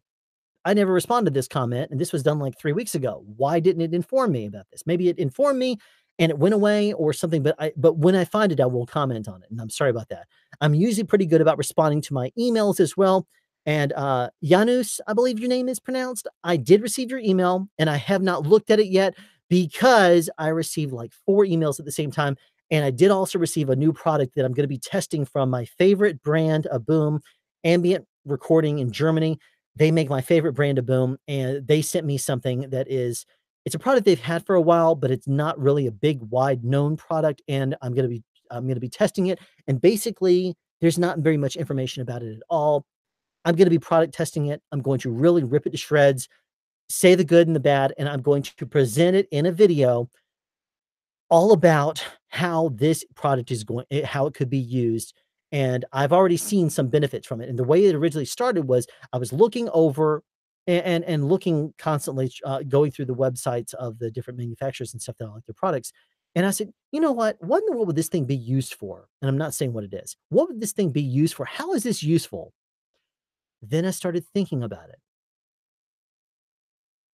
Maybe it would be useful if I did this. Maybe if I ooh, I actually see because if I did this, it would actually be more useful, and I really started to kind of pick it apart, and then I reached out to Ambient, and I said and I contacted my contact over there, and I said, "Hey, would you mind sending me one of these things for me to test and to play with?" He's like, "Yeah, sure." So they sent me one. They also know that I bought 9 of their boom poles, and I happen to have one of the very few here in America that happens to be a 36 footer. It's the very longest boom pole. It's actually stand operated.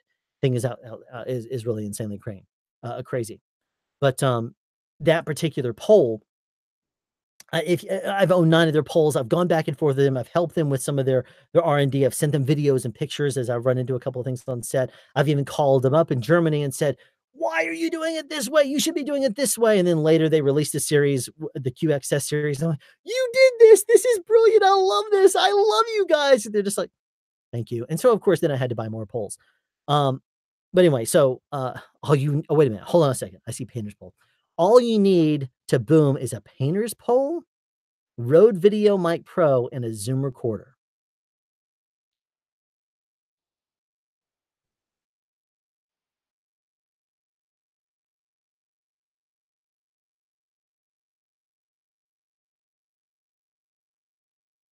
Yeah, that's nothing you're gonna see me ever do.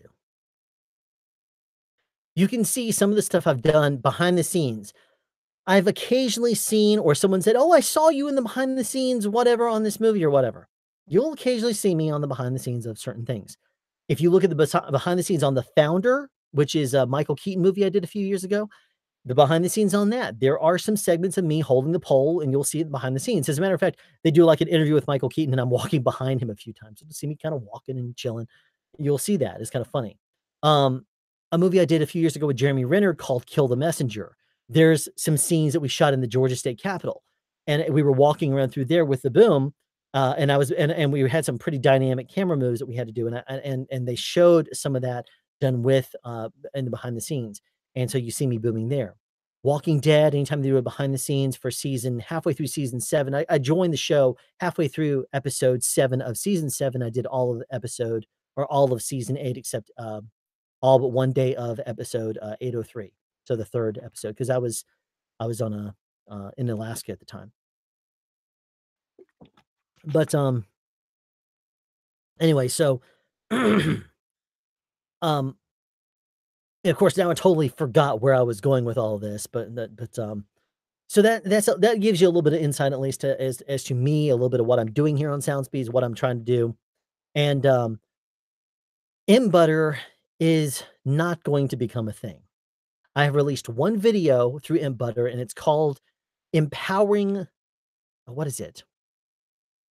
Empowering YouTubers or something like that. It was a video I did when the whole monetization thing happened, where I was basically saying, YouTube, if you actually involve YouTubers, um, then you'll actually probably if you want to be profitable with your advertising, maybe involving YouTubers and letting the YouTubers actually help provide feedback regarding what would be good to advertise on our channels. Because if you say, I mean, if someone comes to my channel, I don't say bad words. I don't I mean, basically, I'm rated G education, basically. But there are channels out there that if you wanted to have, like, for example, in my opinion is, if YouTube wants to make the maximum amount of money on certain channels, if you are the maker of an energy drink, for example, are you going to say, "I would love to be on a nursery rhyme YouTube channel and advertise before that because everyone can see those videos?" Or would you rather be on some gamers, if you would rather see that advertisement on a gamer's channel? Personally, I would rather see an energy drink on a gamer's channel. The kind of advertisements I'd rather see on a child's, nursery rhyme channel, I would much rather see something more like a child's game, or maybe an app that a child could have to learn from, or something along those lines. Not I'm not the least bit interested in seeing an energy drink advertised on a child's channel, though. Just my thought, my 2 cents. But anyway, the video that I did on the Inbutter channel, empowering YouTubers.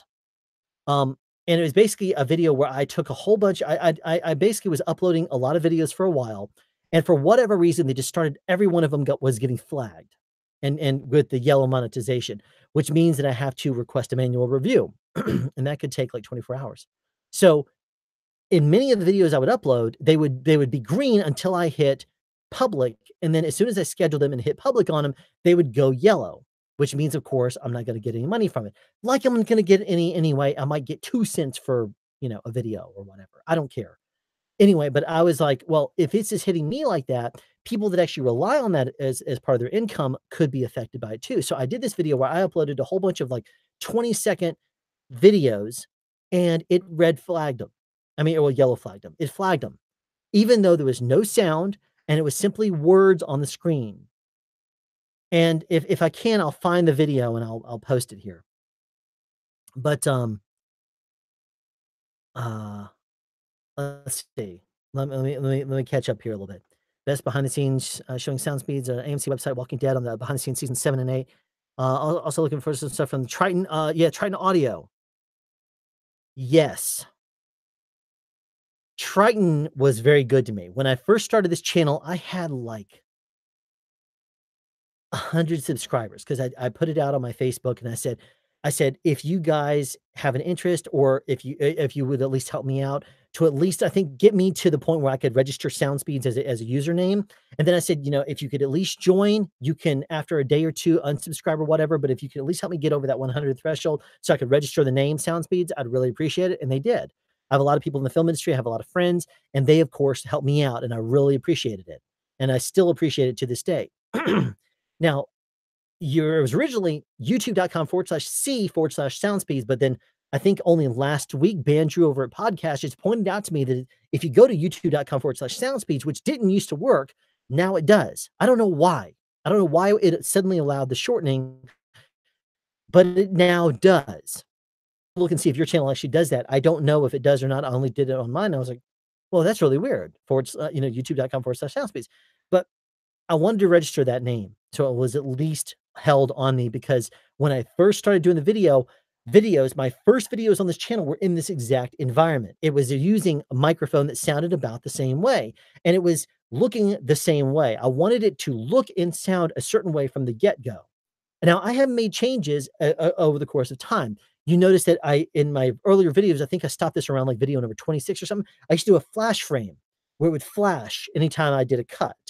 And because I'm not the kind of person that likes it when you do a cut and suddenly the person jerks, that to me just is like, I used to be a video editor professionally back in the 90s. And that to me is like a jump cut. It drives me crazy when I see that kind of stuff. Doing a dissolve where I dissolve from myself into myself looks really weird also. So doing a flash frame, I thought was a pretty cool approach. But then I got an email, or I started seeing comments stuff in the darkness, and it's just killing me here because it's dark, and all of a sudden it flashes, and my eyes just like get blown out. I'm like, that made sense, but I still want to do something, so I started doing the little circle effect. Takes longer to edit, but I don't care because it's something I did for a viewer. But Triton Audio was extremely good to me when I first started SoundSpeeds. I reached out to them. I told them that I worked in the motion picture industry, that I'm doing this and I really want to explore sound, and I've heard about their products and I really want to investigate them. I did look at the Fethead, I believe it was, or maybe it was the Fethead Phantom. They sent me a Fethead Phantom, and an Airhead. I actually scheduled myself to go in and use the Airhead on my gunshot microphones and go to a shooting, what is it called? A shooting gallery? Not a shooting gallery. What is it? A range, shooting range. And I scheduled I canceled because they ended up saying, "Well, we're actually gonna bring you into work after all," because originally Walking Dead scheduled a day, a dark day, not a dead day. They scheduled a dark day where we were not gonna be going in because I think the cast was going to, um, they were gonna go off to do advertisements or something like that. But then when when we had a crew member die on the show, they ended up changing some of our dark days, and I ended up canceling that day that I had at the gun range. So I ended up canceling what I was doing there. But now that I've actually rebuilt the sonic testing booth there, I will be investigating and I will be doing more with the Fed heads. I actually do need to do a sonic test of the Fed head to see if it does indeed mess with the sound quality. And if it does, how much does it actually do? Because it basically has a discrete JFET circuit in there, the same as the Cloud Lifter does. And what it basically does is it uses the phantom power to give gain to a low gain microphone, like a dynamic. That's what a Fed head and a Cloud Lifter does. Because if you are a dynamic, it's completely a passive microphone. There is no basically power boost at all. You have to use your preamp and you have to gain it up. And of course, as loud as your as noisy as your preamp is how loud your microphone is going to be to a certain point. Once you start pushing it too much, then it changes. By using a Fed head and or a Cloud Lifter, though, it does actually have an effect on the sound because it does have to engage an amplifier circuit. It has to actually it has to actually amplify the sound. When it does this, it is using phantom power to create that boost. I want to investigate what it actually does to the sound. Does it boost the mids, the highs? What it does, how much does it do it?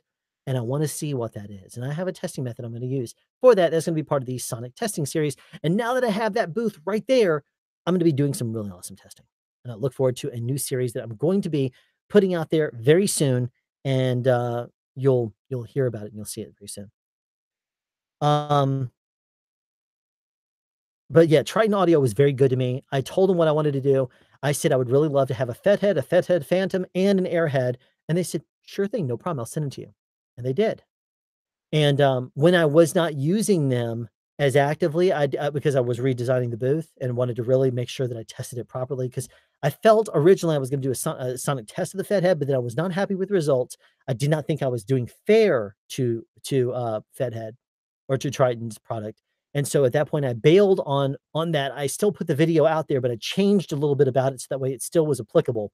and I plan to fully test it later, but I felt bad about it, so I had to actually I sent my Fed Head Phantom over to Boot Junkie and let him test it because I sent him a whole bunch of things. Just as a matter of fact, it was even a joke for a while, but that I was doing so much um, shifting around a bunch of my stuff here and just redoing everything. I thought it'd be kind of funny to get that stuff out of my house.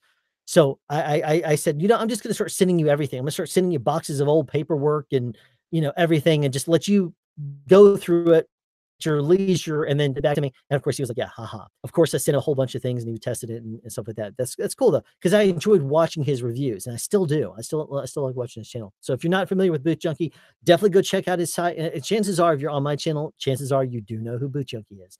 Mike Delgadio is completely awesome. He's been really, really good to me, especially when I did a lot of research originally for this channel. I watched a lot of his videos. I listened to a lot of what he had to say about it. And I did actually learn quite a bit from him. And I reached out to him probably in March or April after watching him for a few months. And I did start a conversation with him, and I did send him some stuff to test. And so anyway, that's a little bit about that history. Um, okay, I'll probably call this right now. It is 20 minutes until 1 AM. I'll go ahead and call it at 1 AM. Okay, I'll call it 1 AM. So that means I will have been doing this for about 3 hours, and I'm actually standing up. I don't sit down when I do this. And of course, you might say, "Well, aren't you getting tired?" Believe it or not, a boom operator does not sit down very much. When I go to set, I basically am on my feet all day except when I have breakfast or when I have lunch, or if I happen to have a long setup and I have an opportunity to sit down, I will. But I'm on my feet all day.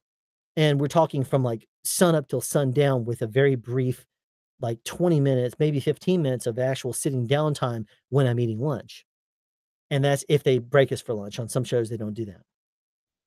Anyway, so real quick. Oh, so I have a question for you that you may not sorry, this my brightness is really low on the screen, but I don't wanna mess with it because if I do, then I'll probably screw something up again, and I'll call the stream on behalf of me anyway. Uh, I have a question for you, maybe not be able to help with. I have a UM2 and have lots of signal noise on the PC side, but not in live monitoring.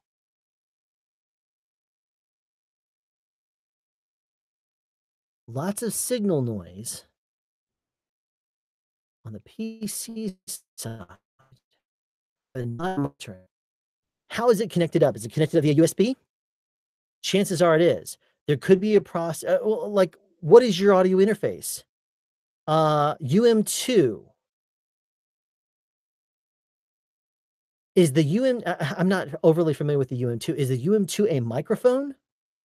It sounds to me like it's a microphone. I don't know the UM2.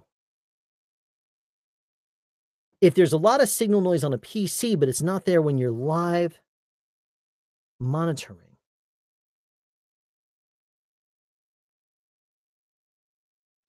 Is it going into the computer the same exact way? Because if it is,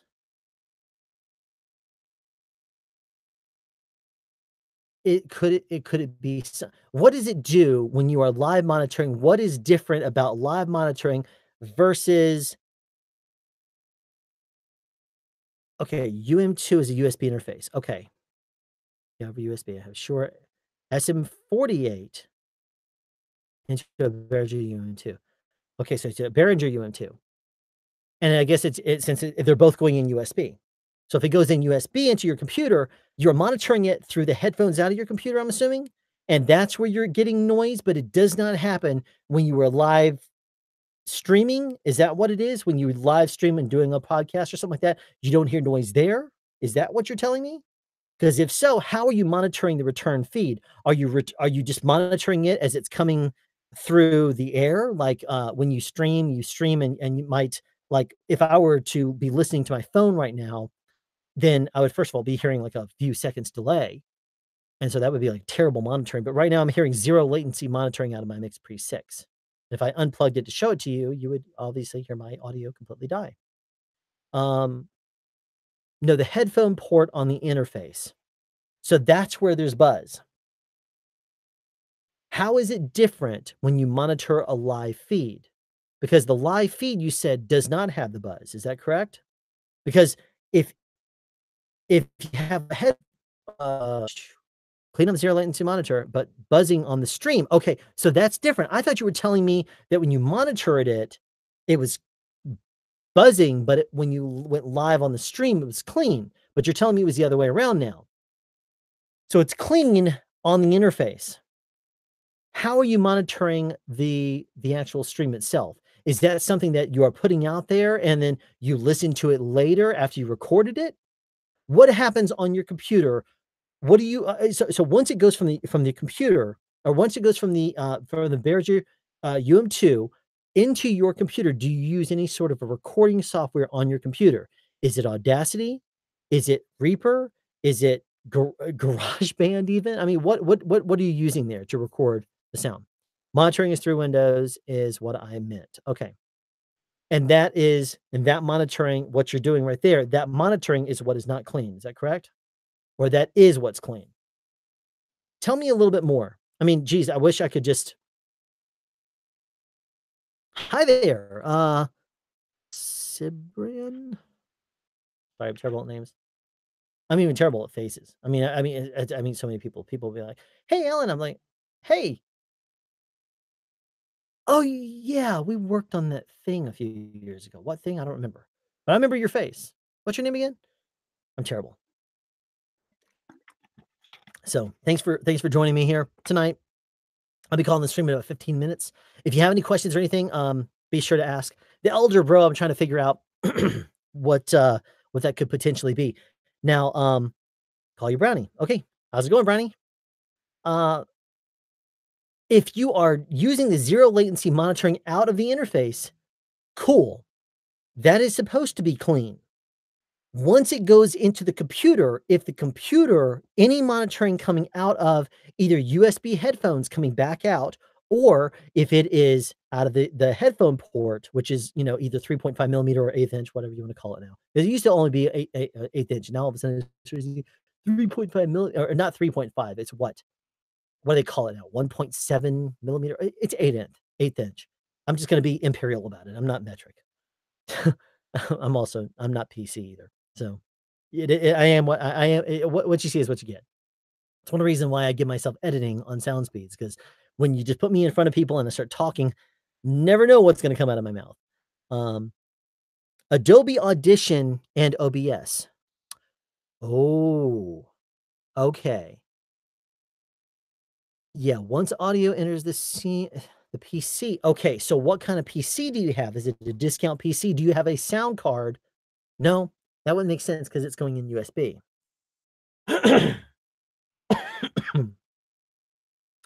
Let me ask you this. If you go from your USB into the computer and you do not start up Adobe Audition and you do not start up OBS, you just basically go straight into the computer and you turn on the Windows mixer and you monitor it from there, there's going to be probably a slight delay, but is there noise there? If there is noise there, then your computer is creating the noise. That's the next thing to find out. If the computer is making the noise, chances are Adobe Audition is going to be doomed. OBS is definitely going to be doomed. You have to actually fix the computer noise, because there's probably some place in there where if you're coming out regular headphones, like this kind of connector, which I've always referred to as eighth inch, if you're coming out of that, out of your computer, there is a digital to analog conversion that is taking place. It goes digital. It goes from your microphone, which is analog, into your computer, your USB interface, into your computer. That's all digital. It goes from analog to digital. It's converted, analog to an AD converter. Then on the inside of your computer, in order for it to come back to your ears analog, it has to convert back to analog. That's where your noise is being created. Yes, lots of noise. So if that's the case, what kind of noise is it? Is it buzz? Does it sound like a ground loop? Because that's what I'm thinking. That's not really, I think the only thing you could do would be to maybe lift the ground off of your system and see, or to do a better job of grounding your system. Uh, Anytime, depending on how your system sounds and since I can't hear it, I don't know exactly what it is. If you wanted to record me a sample of, like, noise floor or basically just dead quiet, if you record that to me and email it to me, I'll listen to it and give you my thoughts. Depending on what it is, I may be able to help, maybe not. If it is a buzz that is happening because of basically a DA conversion, chances are I can help with that because most likely what that's gonna be is some sort of a grounding issue from your system. You might happen to have your not your audio lines, but it may be that, like, your computer and your headphones and maybe another component out there is connected up to a different power source. If that's not the case, then and it's all running, let's say, maybe get yourself one of those ground lift cables to at least test. You know what I'm talking about? And not a ground lift cable, but maybe the adapter. And if you know what I'm talking about, you can even get them at the dollar store. It's basically you plug in your hot, your neutral, and your ground into this adapter, and on the other side, it goes to 2. It goes to a hot and a neutral. Try that, because by eliminating the ground off of your XLR, you would at least see if the issue is related to ground. You can continue to run with it that way. As a matter of fact, back in the day, I used to just take pliers to my ground, and I just used to yank it out of the power strip as soon as I got a new power strip. Not the best thing to do because it removes that ground, which is a safety thing. But that would at least tell you if there is a grounding issue in your system. It could be that your outlet is not wired correctly. If that's the case, you might wanna take one of those plugs that you plug into a wall and tells you how it's wired. It may not be wired correctly. It may be that the ground and the neutral are reversed. If that's the case, it would still work because a lot of people think that the power just comes out of the wall. That's not really the case. What power does is it comes out of the hot, it loops through your whole system, and then goes back out the neutral. If there's an issue with that, it routes out the ground. So if and it could go out the ground anyway. But that's how power works when it comes out of your system. So if there is an issue with that ground and the ground wiring, if you lifted that, it would at least remove a buzz. Now, if it's a buzz noise, that could be what the problem is. Okay, so 48 phantom power is turned off. Stupid question to cover base. Is phantom turned on? Okay, so that's Mike Williams. Mike Williams, no relation. Trying to use my iPhone to do live videos because it is more reliable on my live feed. My computer sounds terrible and lags badly when I use OBS. Now, let me ask you this. Are you using some sort, and this is a question actually for you, Brownie. Are you using any kind of a microphone connected up to your iPhone? Recently, I did a video about the, what was it? The MV88, which is, geez, I basically had lunch with my friend Michael Wynn at his familiar with Michael Wynn. He is, I did a video probably about a month ago or 2, and the video is called, something like, behind the scenes at Sound Speeds or something like that. My friend Michael, he's linked in that video, and you can even see his video where he goes behind the scenes here at my studio. And I had lunch with him, and I asked him if he would bring his video mics that he uses for his channel, and we recorded those segments after we ate at my Mexican restaurant. My Mexican restaurant, which sadly closed a week later, and I have no idea why. The food was great. I eat there probably once a week. I would get food, I'd order it, bring it home, and my Mexican restaurant closed, and there was no reason for it. Very, very sad.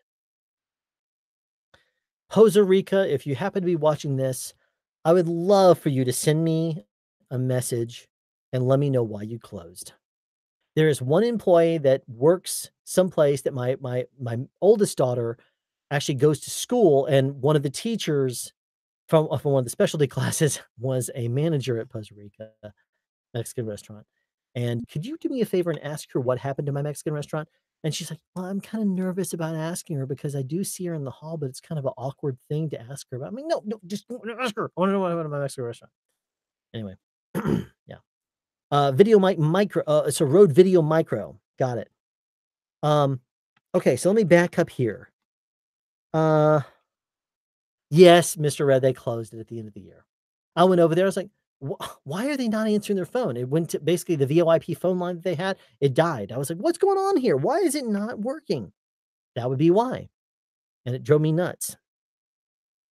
Okay, so glancing at UM2 on Amazon, it seems to be USB bus powered rather than AC mains. Yes. USB bus power.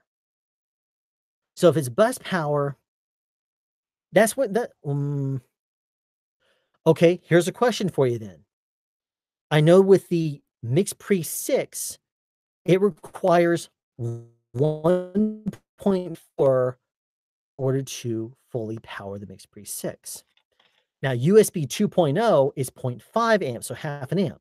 USB 3 is zero point 0.9 amps, but USB-C is 1.5 amps.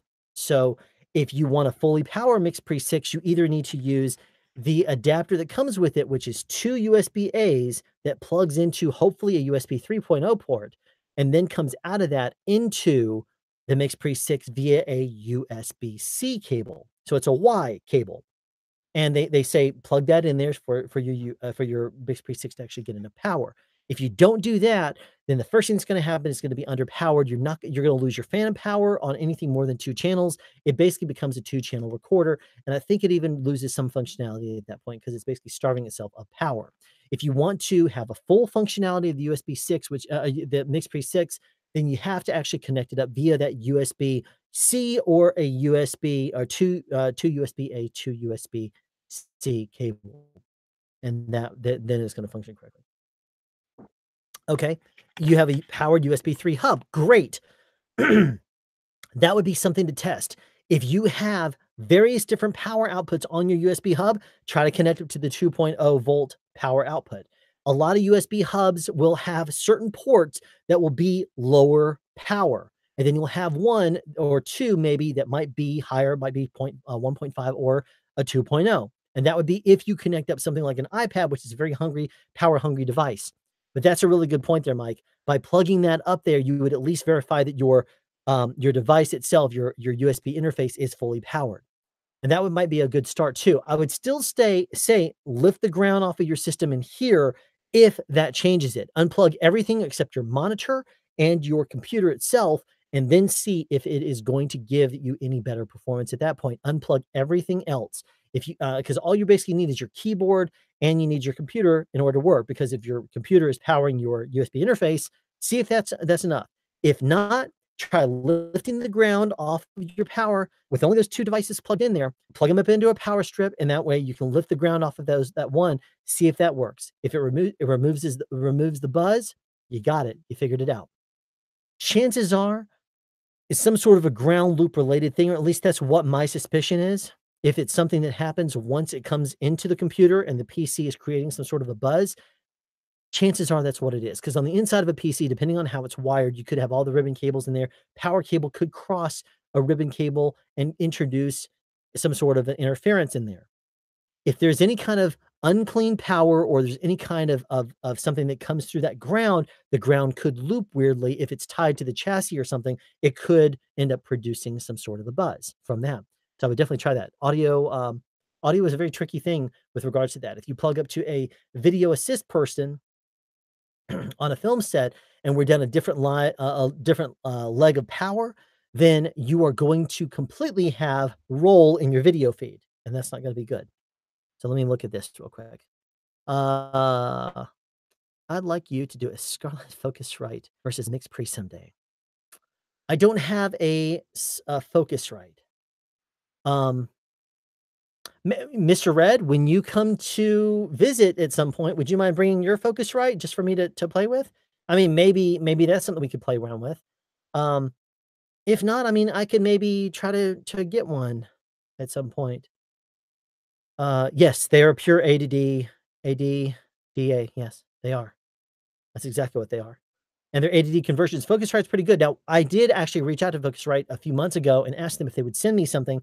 And all they did is they said, well, we'll give you a discount. Well, I was like, discount? I don't need to buy anything right now.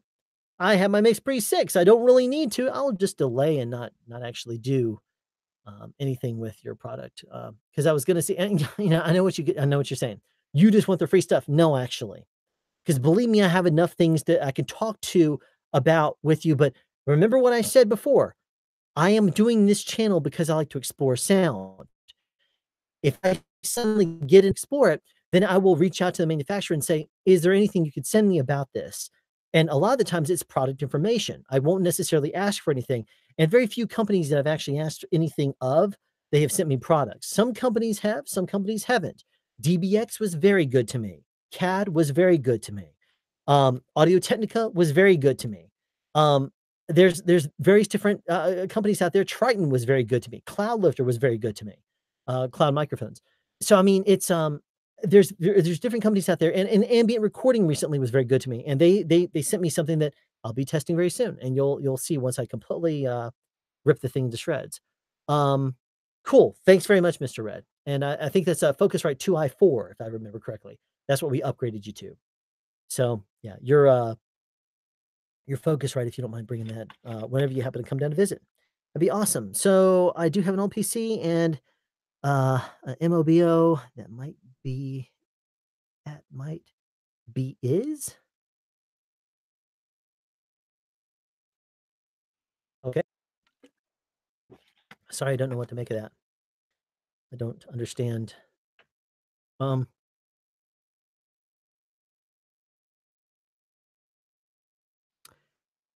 oh, your favorite El Salvadoran restaurant closed. And yes. Oh, so you're in Hollywood. Brownie, you're in Hollywood. Great. What do you do out there in Hollywood? Are you in sound? Cause that's cool. So you're in Hollywood. It's funny. I'm not in Hollywood, but I work in Hollywood. Of course,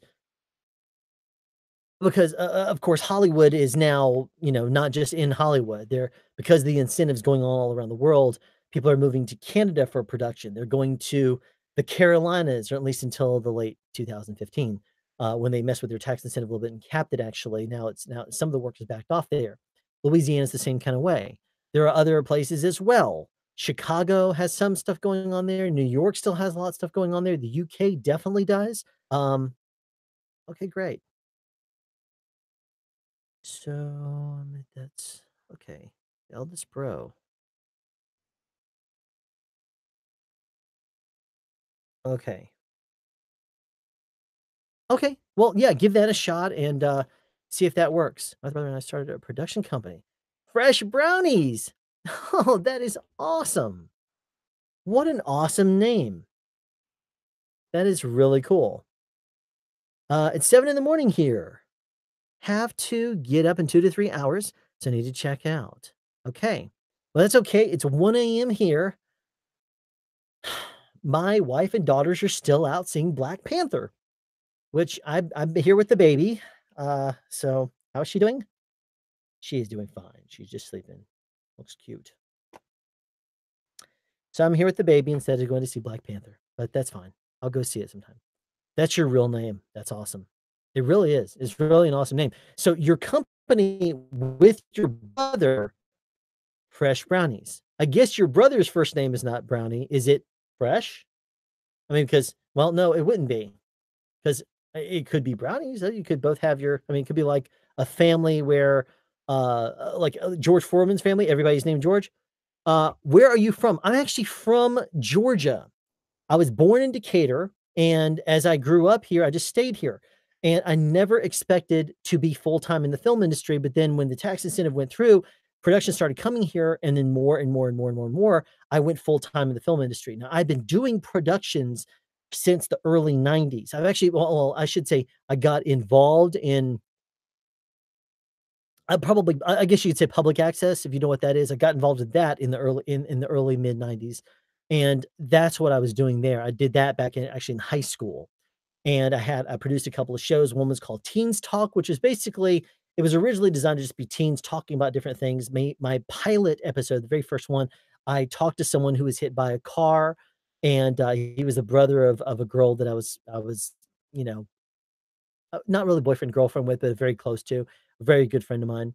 And, her brother was actually hit by a car on his birthday at one point, and, I interviewed him. After that episode, the show went crazy for 2 seasons. It was basically me and a bunch of my crazy friends doing stupid, crazy stuff, and that's what the show became. So the very first episode was a very serious one where we, talked about what it's been like since he was hit by the car because, it did affect him.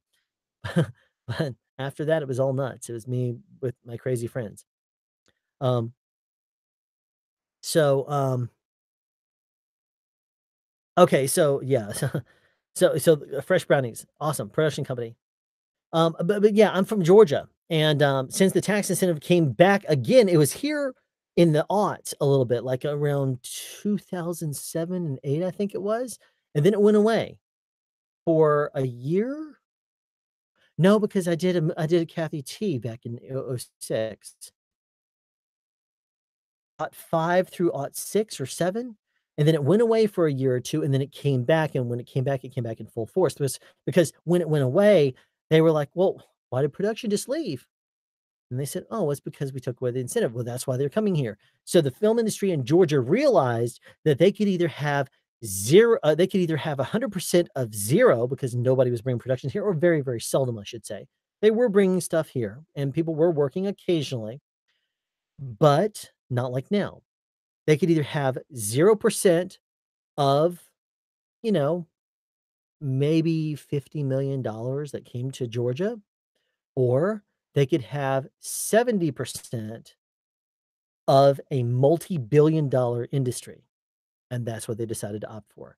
Right now, last year, we took over as the number 1 production state in the world. I believe it's in the world, but we barely beat out California last year. So, I'm actually in the wonderful production city of city, actually production city, so it's Atlanta. Yay, Atlanta. Love Georgia. I used to be on, Apple engineer, and used to train in Georgia. Oh, cool. Um, soundspeeds@yahoo.com, assuming my memory didn't fail. Yes. Yes. Soundspeeds@yahoo.com is indeed my email. I joined Yahoo as opposed to Google because Soundspeeds was taken. I didn't want it to be the Soundspeeds or Soundspeeds YouTube. I actually did register soundspeeds.com, but I tried to set up my email as a forwarder to my real account through Gmail, but they don't allow you to do that without you having to pay an additional premium, at least through GoDaddy, and I said, "You know what? I don't need to do this. I don't need to have yet another domain out there. I already have 2 domains, and I only use them for email." But now GoDaddy does not allow you to forward your emails anymore, to something else, so there you go. I don't do that anymore either. Um,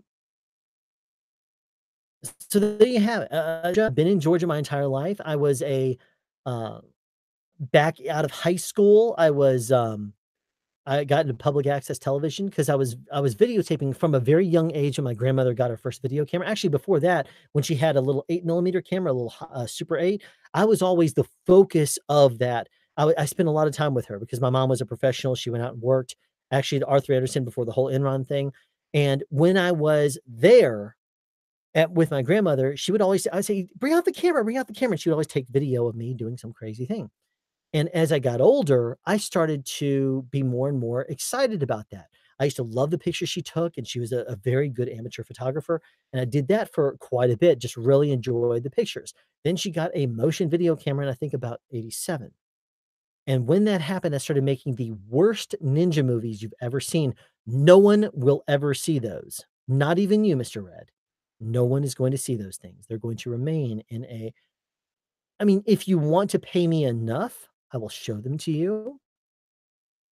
Don't want them to ever see light of day. And I have them 12 feet away from me on a shelf, and that's where they were gonna be. They're going to remain there. I don't want anyone to see those things. They're absolutely terrible. And I used to record a whole lot with her camera, and then I had that camera in my car at one point, and the car burst into f no, no, actually, that was the old camera. That camera was stolen when someone broke into the house, and she replaced it with a camera that was an SVHS camera, and when I got that SVHS camera, when I started to quickly use that into a lot of my videos, and when I did that, that camera was in my car when my car decided to spontaneously explode one morning or one night after I came home. Walk inside the house, I pick up the phone to make a phone call at, like, 1 AM, and all of a sudden, I looked at the caller ID, this is my landline, and my phone rings, and on the other line, it is the neighbor across the street. "Alan? Yes, Mr. Smith?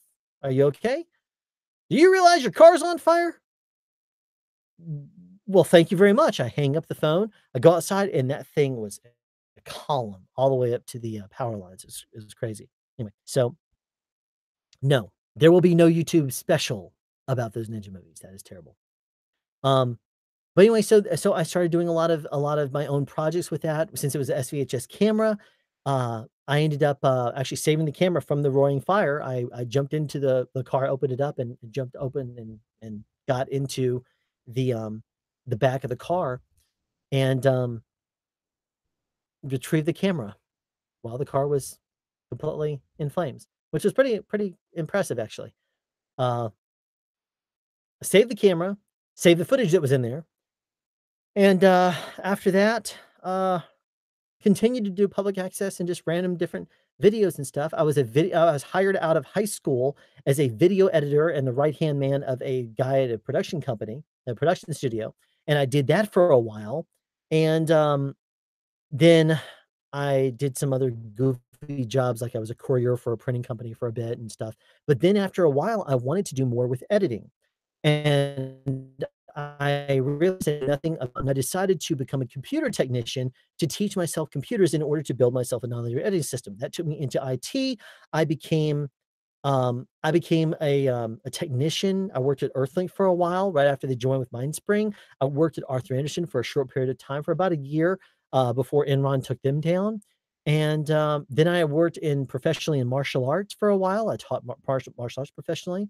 I met my wife. We did, I worked for as a professional photographer, and then I was promoted to, lower management, where I was basically in charge of a team and in charge of, Tennessee and, well, not even really, some of the one of my photographers went through Alabama and stuff like that. We didn't have enough work to fully support, a certain region, but it was northern Alabama, northern Mississippi.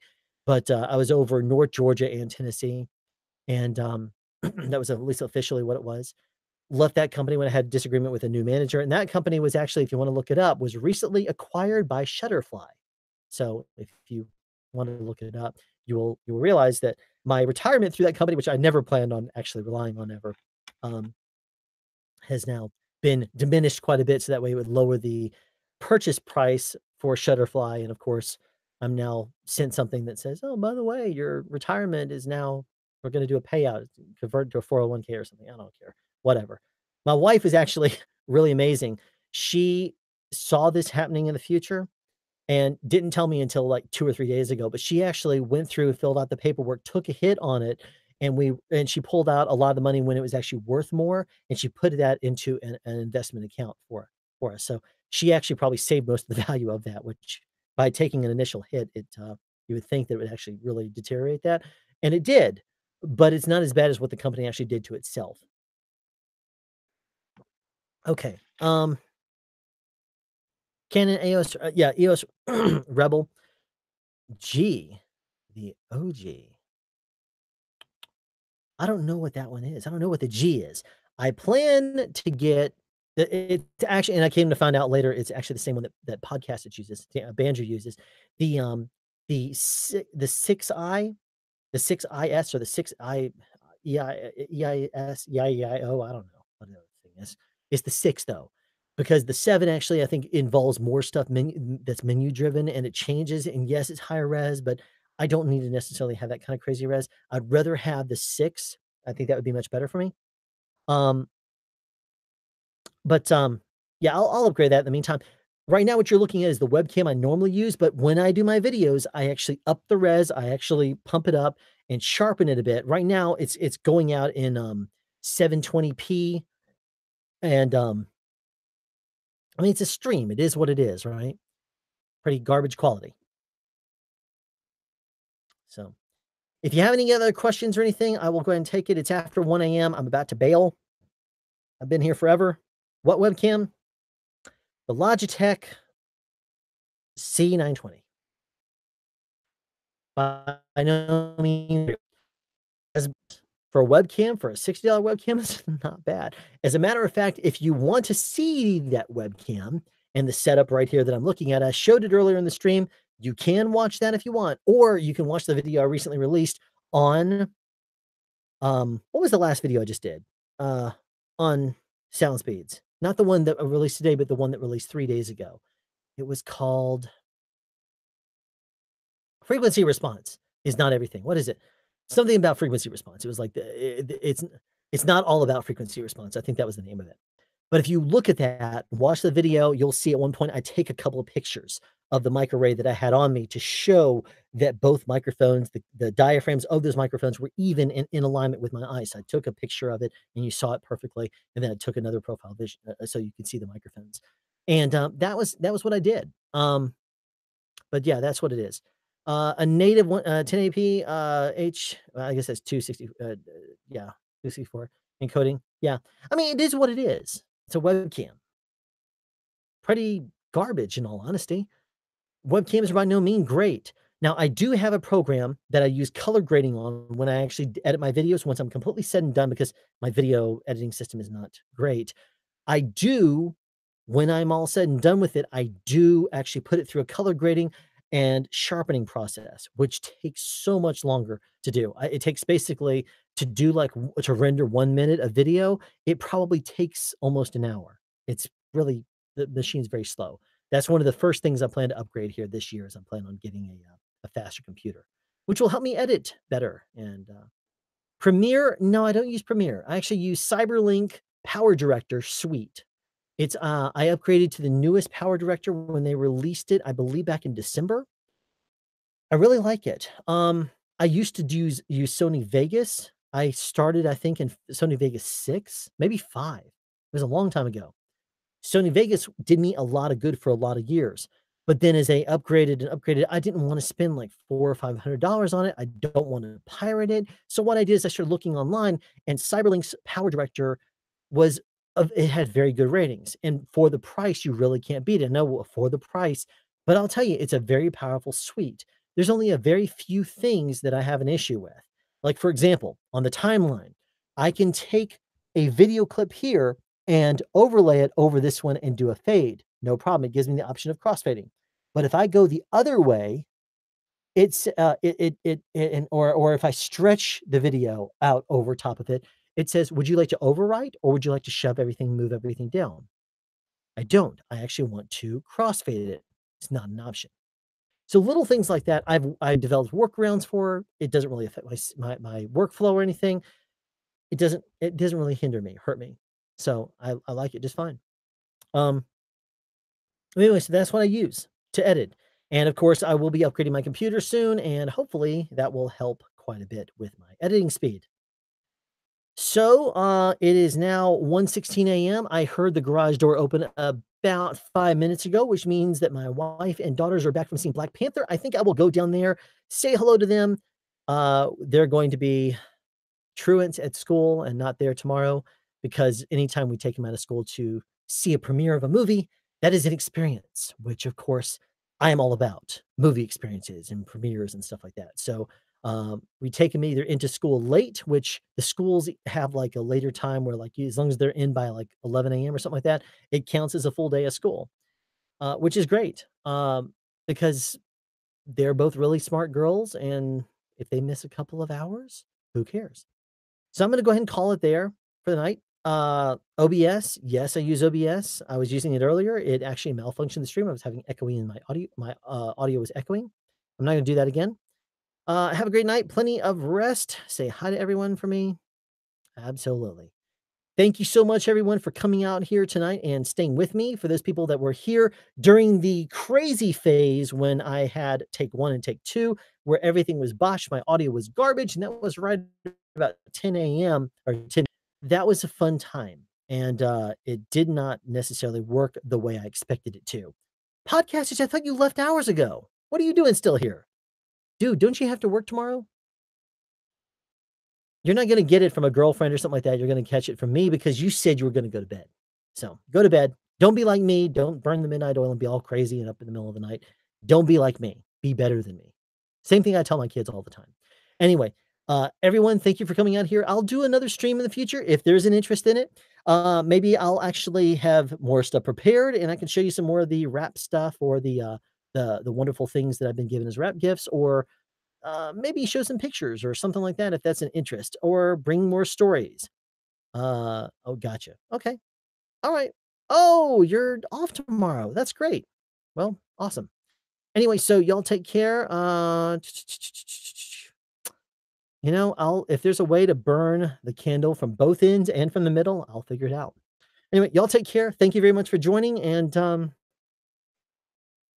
I guess, well, I mean, what do I normally use on my sound off when I do my channel stuff?